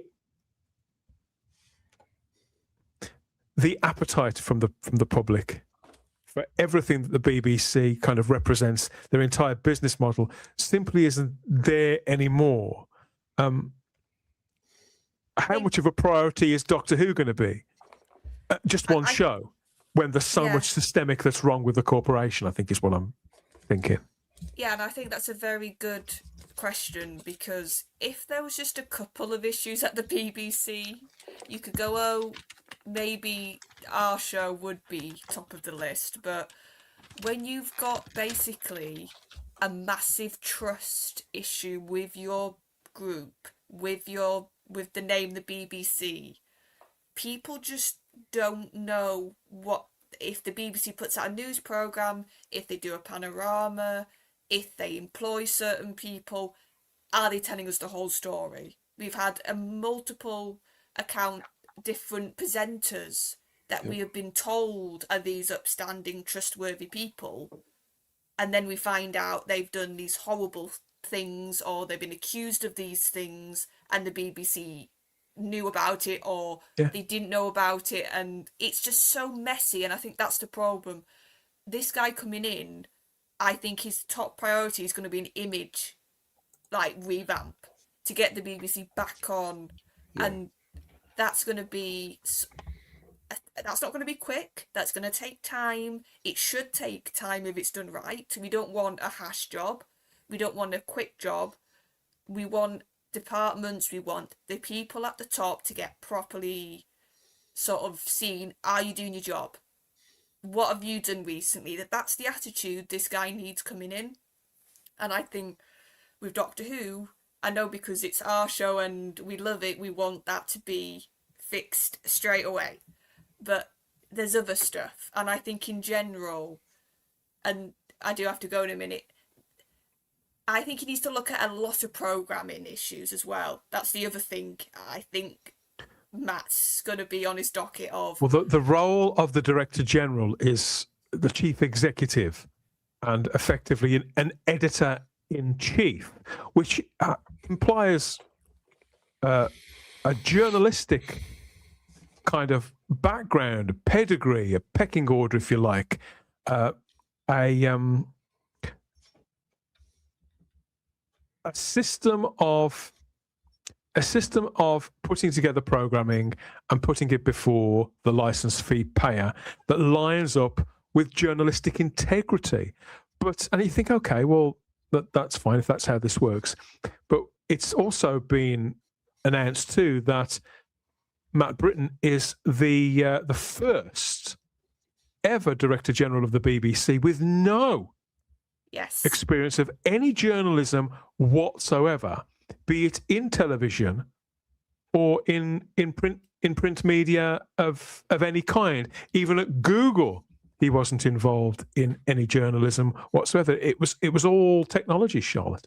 Yeah, and this is sort of the double-edged sword, I think, with Matt, that he hasn't got television background, he hasn't got a broadcast background, which in one sense you could say, actually, that might be good because he can he won't be bogged down by prejudices that he might have if he was broadcast background, or he's not part of that clique in that way. He's not worked with all these people all his life, or he's not got friends maybe like previous people, so he might be able to make the harder decisions. And I think that's what Davies didn't do multiple times. He just let people do what they wanted. Because he came across from BBC America, and if you remember initially, we thought that he was good news because at the time, Doctor Who had come off that period of growth, due in no small part to BBC America. So we thought, oh, it's that guy. He'll come and he'll come back to the BBC, come back to Britain. You know, he's seen how Doctor Who works. He's seen how integral it is, and the guy didn't appear to give a shit. No, but like I said. But then the other side of that sword, when I'm like, oh, that's the good side, is he's not got that broadcast background. He's not a TV person. You go, but a big issue with the BBC right now is their output. They're not making programs people want to watch, to put it bluntly. No. So if you've not got any broadcast background by the looks of it, how will you be able to sort of have that minefield of what works, what are people wanting to watch, what are people gonna sort of go out their way in the week to sort of go, I'm gonna watch that. There's a reason, Charlotte, why when we talk about this topic, we always mention The Traitors, Death in Paradise, Line of Duty, and lately Small Profits.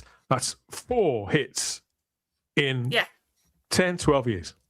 Yeah, so like recently, like I've enjoyed the Over Bennett sister. Like they're very few and in between. So I think, just to finish before I go, we're in very interesting times now with the BBC as well, and I've always got the attitude of, let's see what he does, let's give him some time, and then we can call his actions for good or bad. Let's not immediately jump on this guy, let's give him a chance. I've always thought that with anybody coming in, you can't condemn them before they've given you reason, so let's see. Any decision he would make in the next... Well, I can't see him making any real decisions probably until the new year. I think if he takes up the position in May, it will probably take several months for him to become acclimatized to the environment, familiar with the various arms, and look at what's working and what isn't. So I think New Year is an optimistic timescale. We shall see. But then again, Doctor Who isn't going to be back in full-time production anytime soon either. Thank you for that. Thank you for that, Charlotte. See you all next week. Bye-bye, Charlotte. Take care, Good Charlotte. night. Bye-bye. Good night. 57-year-old Matt Britton, the new Director General of the BBC. David, I mean, what do you think? Are they overhyping an appointment of what is essentially, he looks a lot like the last bloke. This is just the latest in a long line of similar looking kind of sleeves rolled up, no tie wearing 50-something dudes, who just sort of looks like he looks like he's been recruited by the same, we've just burnt out one, bring in the next guy, or is that unfair? Is there something in his pedigree which could point to an acceptance from the BBC that they're in deep shit, that it's just not going to cut it anymore? What I think I was trying to say, but Charlotte put it far more eloquently than I did, is the fact that he's not your archetypal BBC chap or your TV industry chap, someone of whom has either worked his way up through BBC departments or ITV departments or Channel 4 He's come from the tech industry. He's come from Google, and let's face it, if he'd been crap at his job at Google, he wouldn't have lasted as long as he did, because it's a private company. 12 years. Yeah. So if he wasn't good at that, he wouldn't have lasted. He brings. I firmly believe he has been brought in to modernize a public organization which has badly needed modernizing for so long. And one thing that Charlotte sort of hinted on the good and then also in the negative area was that if he's coming in with an outsider's view on the BBC, I think that can only be a good thing. The question will be, is can he affect change as a CEO type figure? Because there could be a certain amount of, say, resistance from his senior leaders and senior managers. And that's where I think the battles could take place. Oh, he's not one of us. People could start briefing against him. People could do that if the. Does that remind you of anybody? Yeah, you know, people could start briefing against him. People could start saying, well, you know, he's not doing things the BBC way. Yeah. Because the BBC have always done things and public organizations have always done things in a certain way doesn't actually make that the right thing to do. So I think he'll have a few battles on his hands. You don't get to be president of Google without having Europe, without having to go into battle. Yeah. I like the fact that he's not a BBC chap.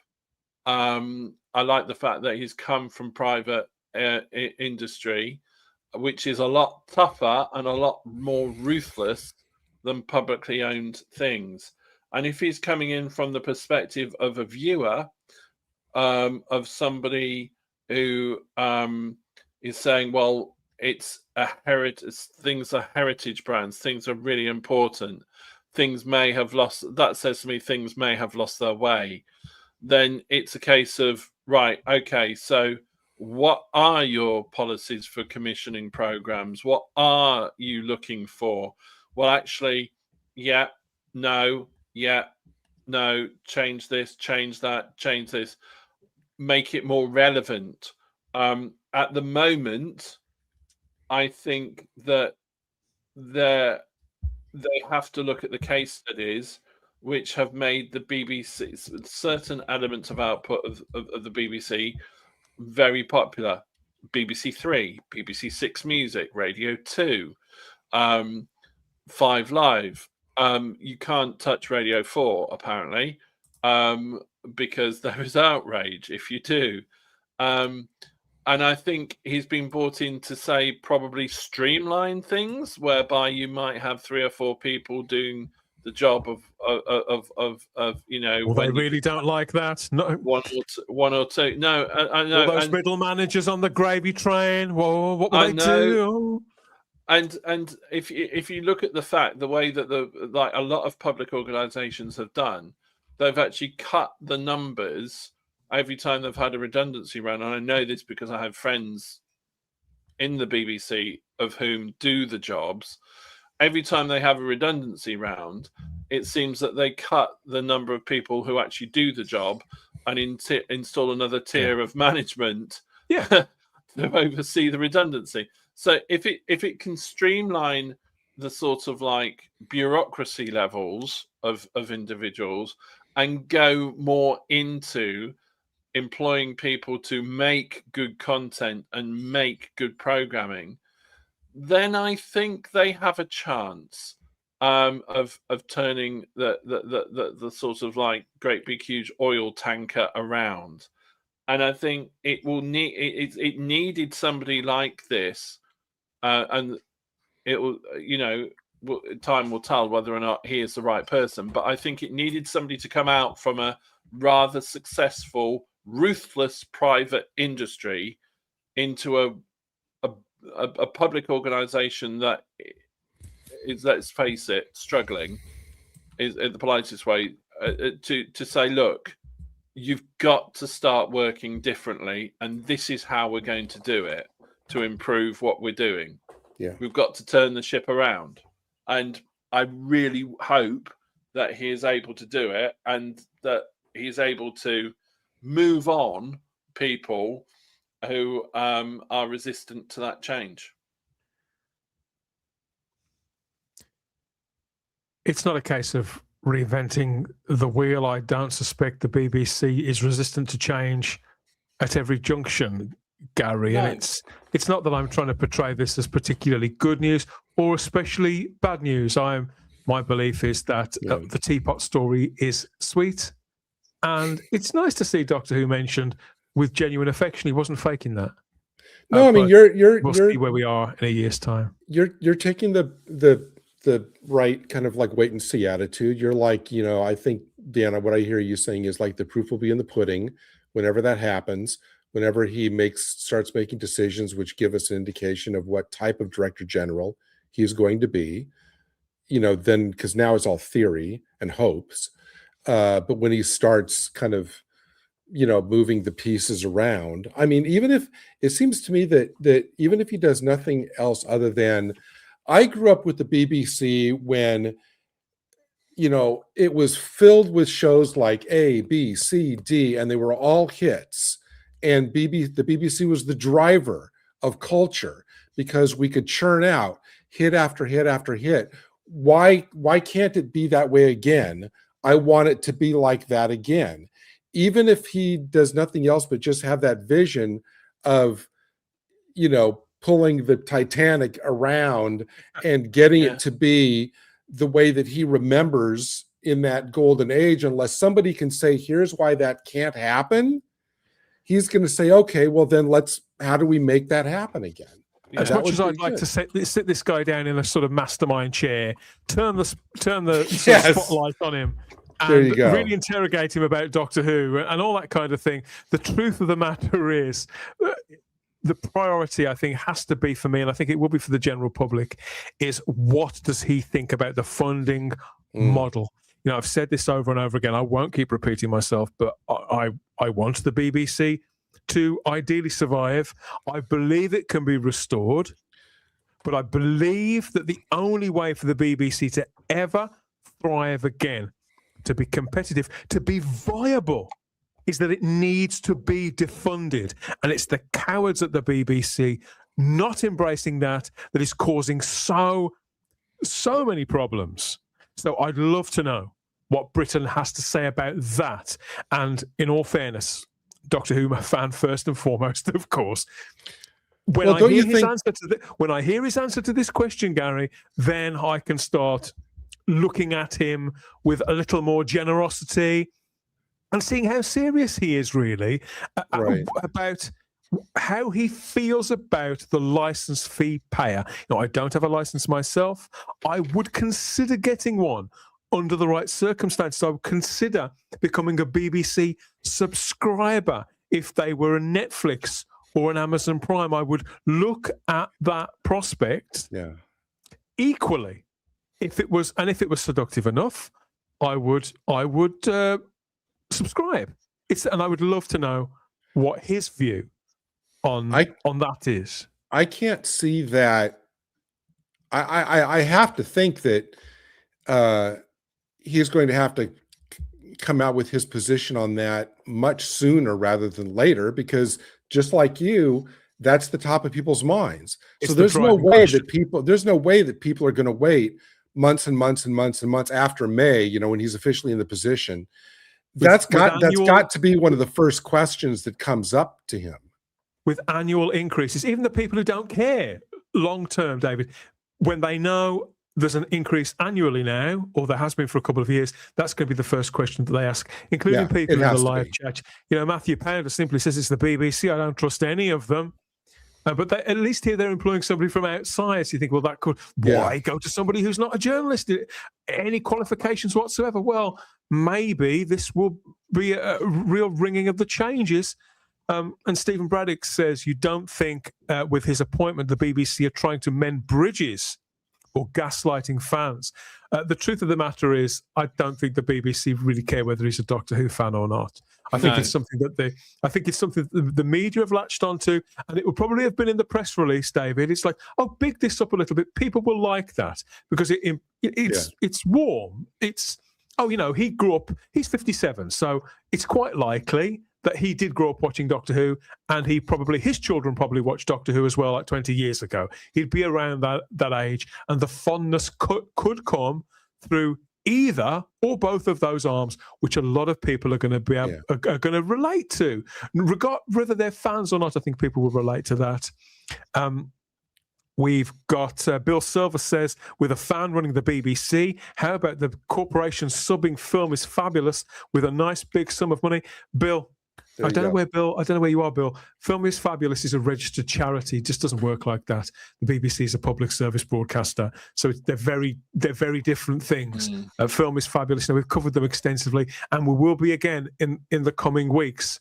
But go back and watch our special show from just over a week ago, and it'll be very clear as to why that simply wouldn't be appropriate.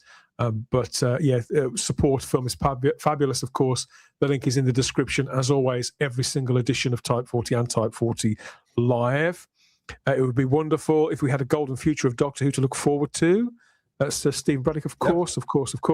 Stephen O'Neill says here, while inform, educate and entertain is often cited as the BBC's mission or purpose, nation shall speak peace unto nation remains the official enduring motto. That's as maybe, Stephen. It's trivia. That's pub quiz trivia. It's not really relevant, but thank you anyway. Defund the BBC, says Zombie Box Reviews. I agree with you, and I don't want to see the BBC, and a great many people want to see it destroyed. Just want to see it vanish, David. Yeah. I'm, in all fairness, despite my feelings about some of their employees, a great many of their decisions, I don't want to throw the baby out with the bathwater. I don't think that's necessary, but I'm fully receptive to the people who say that. And Mr. Matt says Britain will want the new series about quality, not quantity.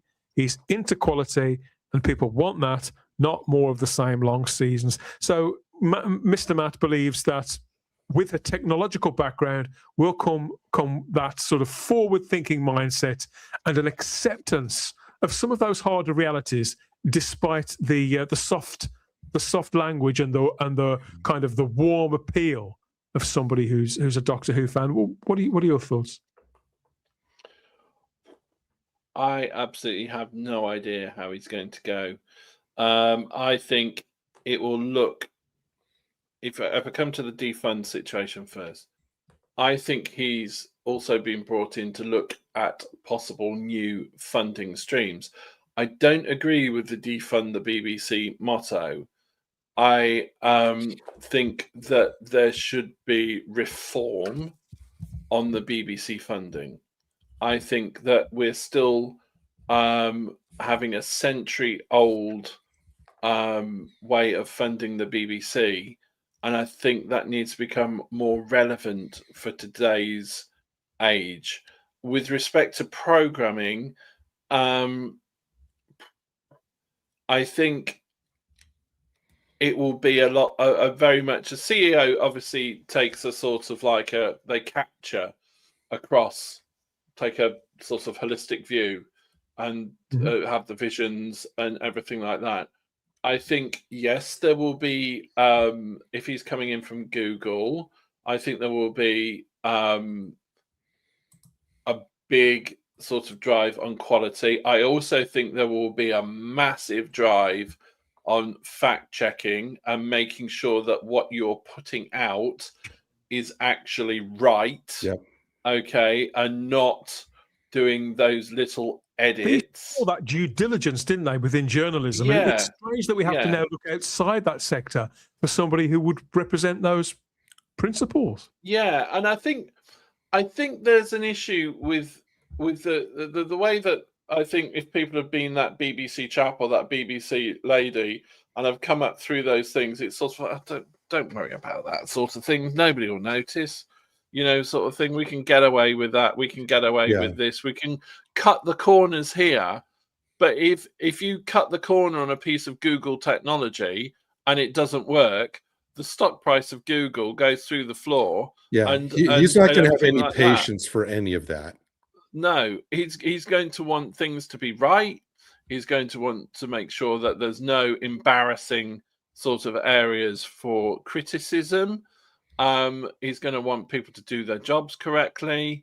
And the quality quote that you had up a few commenters ago, I do actually think he will be more about quality and not quantity, and be sort of like making sure that his overview of the situation is that he's got a good overview about what each part of the BBC are doing and if they're doing it right. And I wasn't kidding before. I wasn't just trying to be funny when I said that this is why Russell's panicking, because I can see this being one of the reasons why Russell's going around trying to set himself up as the cultural moral arbiter right now and get on all these awards, because he can see the writing on the wall with this guy. You know what? Yeah, somebody who calls his bluff. If you see what I mean, is that what you mean, Gary? Well, I just seem that like Russell has his own personal agenda, which he's seen to have like an open door for anything he wants. And for somebody like this, with his background and with what we've heard so far about what's important to him and what he wants to bring, and what he knows needs to be done, Russell's probably going, uh-oh, to some degree. But I think they're probably, I think there's... Well, we spoke earlier on, didn't we, about how out of touch Russell is. He's a staunch believer in the BBC. For somebody who touts himself as this sort of major progressive and makes out that we're all bloody troglodytes in comparison, for all that he talks about being progressive, Russell T Davies is the things that he wishes to conserve, he has remarkably conservative views on.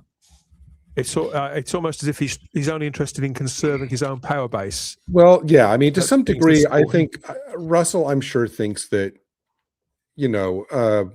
and like you said, would shock me to hear it, Dan, but your admission that there's a lot of people there who are just stone cold afraid of him. And Russell probably has been relying on that he thinks that, the BBC has been a place where he can chide or shame or threaten whoever he needs to get. I'm not sure how conscious he is. I should clarify. I'm not sure how conscious he is of that. Well, through his manner.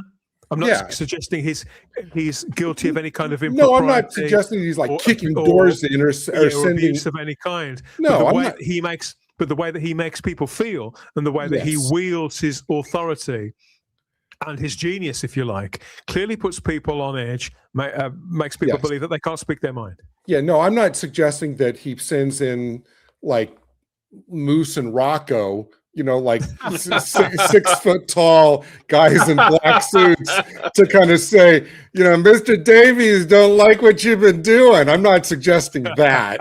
It probably is more along the kind of like soft tyranny that you're kind of suggesting. But I can see, if I were Russell, I'm thinking, okay, where this guy's coming from, I could see this being kind of incompatible with, the freedom that I've enjoyed, over the last little bit. I do want one last thing to say that you talked about, Dan, sitting him in a chair and asking him questions. Richard Brooks had a great suggestion in the chat. Get the kid who questioned Chris Eccleston back to grill this guy about, he'll get all the answers. Let's take some more comments. Yeah, Zombie Box Reviews is adamant I won't be handing over my money to a propaganda machine like the BBC. Well, I made the same decision that you did, Zombie Box Reviews. I retired my license. I refused a license several years ago, and I haven't looked back. Since. But never say never. You never know. It could end up they start making good TV again. DC Comics have started putting out good comics. Yeah. Who knows? Somebody could turn the BBC around. We've got, I watch the iPlayer quite a lot, confesses Nicholas Horton, for certain shows. I've always maintained, I actually don't think the BBC is that bad value for money. I don't think that license fee is that bad. I think it's alarming that it's going up and that they are so nonchalant and entitled about it. I don't hold with the tone. But I think it's good value for money, but it's only good value for money if you fucking watch it. Just like Netflix, just like Sky, just like anything else. If you don't watch it, it's not good value for money. Zombie Box says it should be a subscription-based service. Sick and tired of the BBC treating its viewers with utter disdain. They do. They do. There's no two ways about that. That's a culture at the BBC. They're largely a bunch of people who've never worked anywhere else.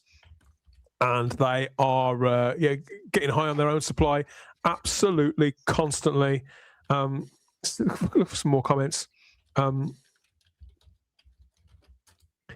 He does that on social media, says the Peter Ventman fan site. Who does what? Or don't I want to know? I don't know. I refuse to be lectured on morality by Russell T. Davies. He has no right to criticise the straw in my eye when he has a rafter in his own. So we're back to slagging off Russell T. Davies. Okay, good. Yeah, it's all let him fly, everybody, let him fly. Doctor Who is back, of course, this Christmas with the Christmas special. We should be hearing something about that sooner rather than later. I would imagine far earlier than we hear any major editorial policy or funding decision that may come from the BBC and its new Director General, Matt Britton. There, let's keep an eye on what he says and what he does, generally speaking, as well as relating to Doctor Who. I mean, who knows? He may turn out to be a bit of a whiz kid, David. You never know. You never know. And he could give Russell T. Davies and his ilk a hard time. We live in hope. We live in hope. Let us know what you think, whether you're a license fee payer or not. You know, if you're like me and you gave up your license several years ago, what, if anything, could tempt you back? Or are you a hard-line, black-pilled, destroy the BBC type? Let us know in the comments where you sit with that. You could be a happy punter. You could love the BBC and consume a lot of their output. That's fine too. Let us know what's so good about the BBC currently, and we're all ears. Maybe there's something that we're missing. I don't know. So let us know there in the comments. And as always, we'll definitely come back to this topic. It's a rolling story, so we'll see what happens. Hello, I'm Philip Roy playing the Doctor in the Doctor Who fan film Doctor Who Meets the Scorpion. I've been on quite an adventure, and this is most definitely the Type 40 podcast.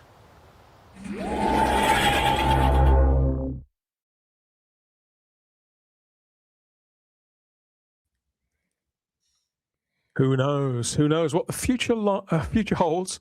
We could be, I don't know, the flag could be flying high. The British Broadcasting Corporation, it's meant to be. So who knows? I know that fries some of the circuits there. The various people on staff at the BBC, the notion that the BBC should be for the British, but who knows? Miracles may happen. For your thoughts on all of that, get them to us at the usual places. That's Instagram and X at Type 40 Doctor Who. Come and join us in the Facebook group as well to explore all of the topics that we've gone into on this edition of the show. Some stories that are just breaking today, some ridiculous things that have been said by the usual people, of course. We're going over all of that within our community there on Facebook, the Type 40 Facebook group. Come and join up.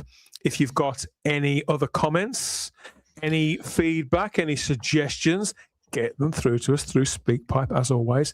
The link there is in the description. You can be part of the podcast or the live stream there through that option. And yeah, let's see where things end up as Doctor Who rejuvenates. Very, very slowly rejuvenates itself, Gary. I don't know if Matt Britton's the answer. I don't know what is the answer. I just know that we need to hear a lot less from Russell T. Davies. Oh yes, rather than sooner rather than later. I think gardening leave is something I'd like to hear in the very next press release from Russell T Davies. The expression gardening leave, I think, should be in there somewhere.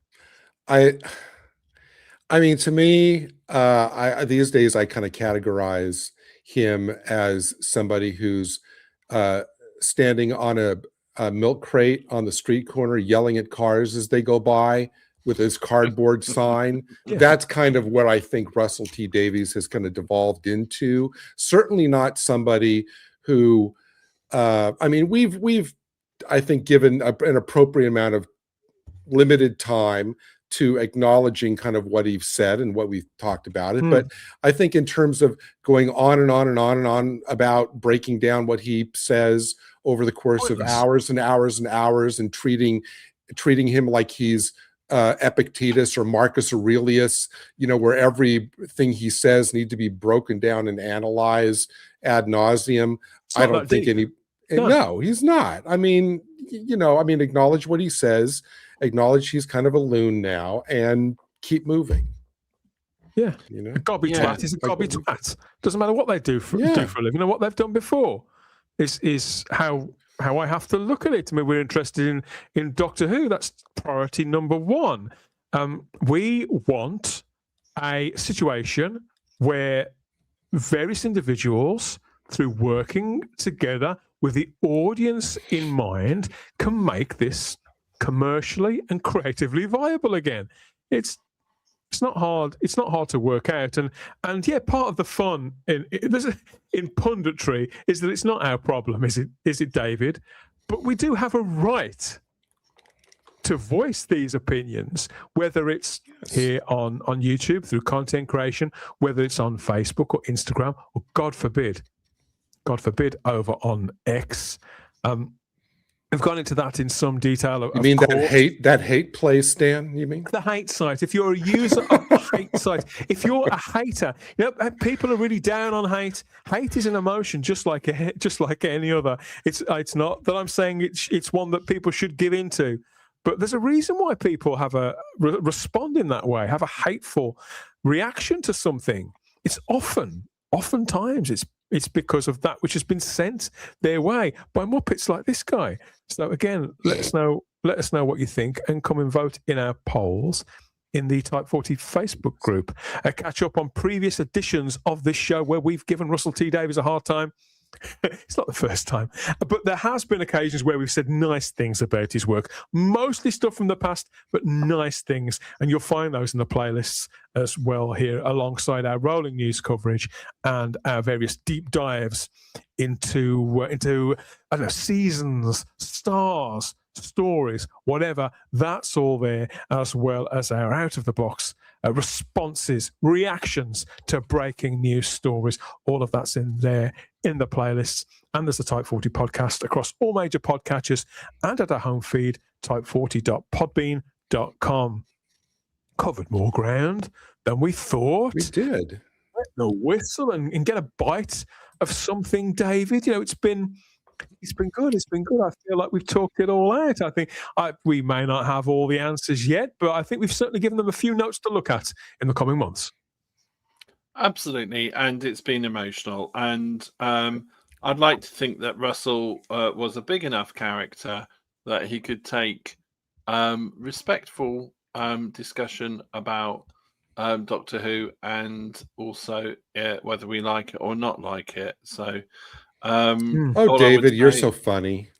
I know. But the thing is, it has been a journey, and I am saddened.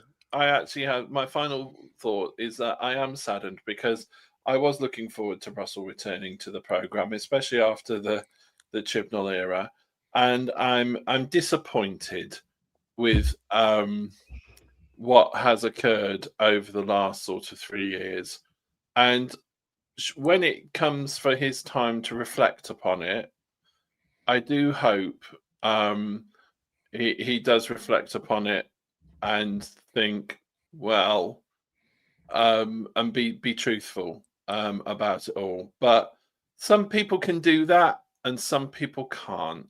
And I think we're in the process. I think we're in the position at the moment where he's not able to do so. That's right. And you should. There are some nasty fans on all sides of the spectrums of any genre on all platforms out there, and to label one specific place as a hate site is quite wrong, and it's just not really just not really cricket, is it? Definitely not cricket, although Easter's nearly with us. That's good news. Yeah. That's start of the cricket season. That's something next I week associate with cricket. Yeah, time for family and friends, and the sound of sort of willow on those little red balls that people leather on willow. Yes, yeah, leather on willow. That's the expression. And eggs and chicks, and all that kind of thing. But we will be back next time with lots of that. Gary, are you a big Easter person? Are you? I am. Are you sort of geared up for that. Easter. Yes, I love Easter. I place a lot of eggs around my apartment, and then I give myself a couple of days to forget where I put them, and then I go around with my basket and try to find them again. I pray that you've not put anywhere near the radiators. Yes. So, of course, keep watching. We'll be back for more of that next time. Celebrate Easter with us, as well as the usual sort of rants and raves with no beef, no party lines, and no bullshit here at Type 40 Live. Thank you, everybody, for all the comments on all the topics that we've covered. It turns out there was something after all to get our teeth stuck into ahead of Easter next week. So more coming next time. Who knows what will happen between now and then, but we'll be certain to bring out some of the usual nonsense as we tend to when it comes to Easter. So please stick around for that. Thank you as ever to Charlotte Shields.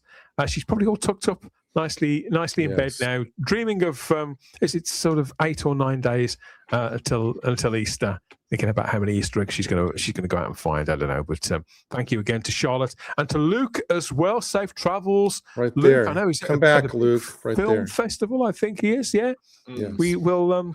The bail is on the way, Luke. We'll send it to the dodgy Mexican jail that you're in. So that's when we rematerialize next time, 7:30 p.m. again next Thursday here for the Big Who with Type 40 Live. And in the meantime, we'll see you in the comments. But we always have the time. If you have the space here at Type 40 Live, enjoy your weekend. We'll speak to you soon. Bye-bye. Bye-bye. Bye-bye, everybody. Go well.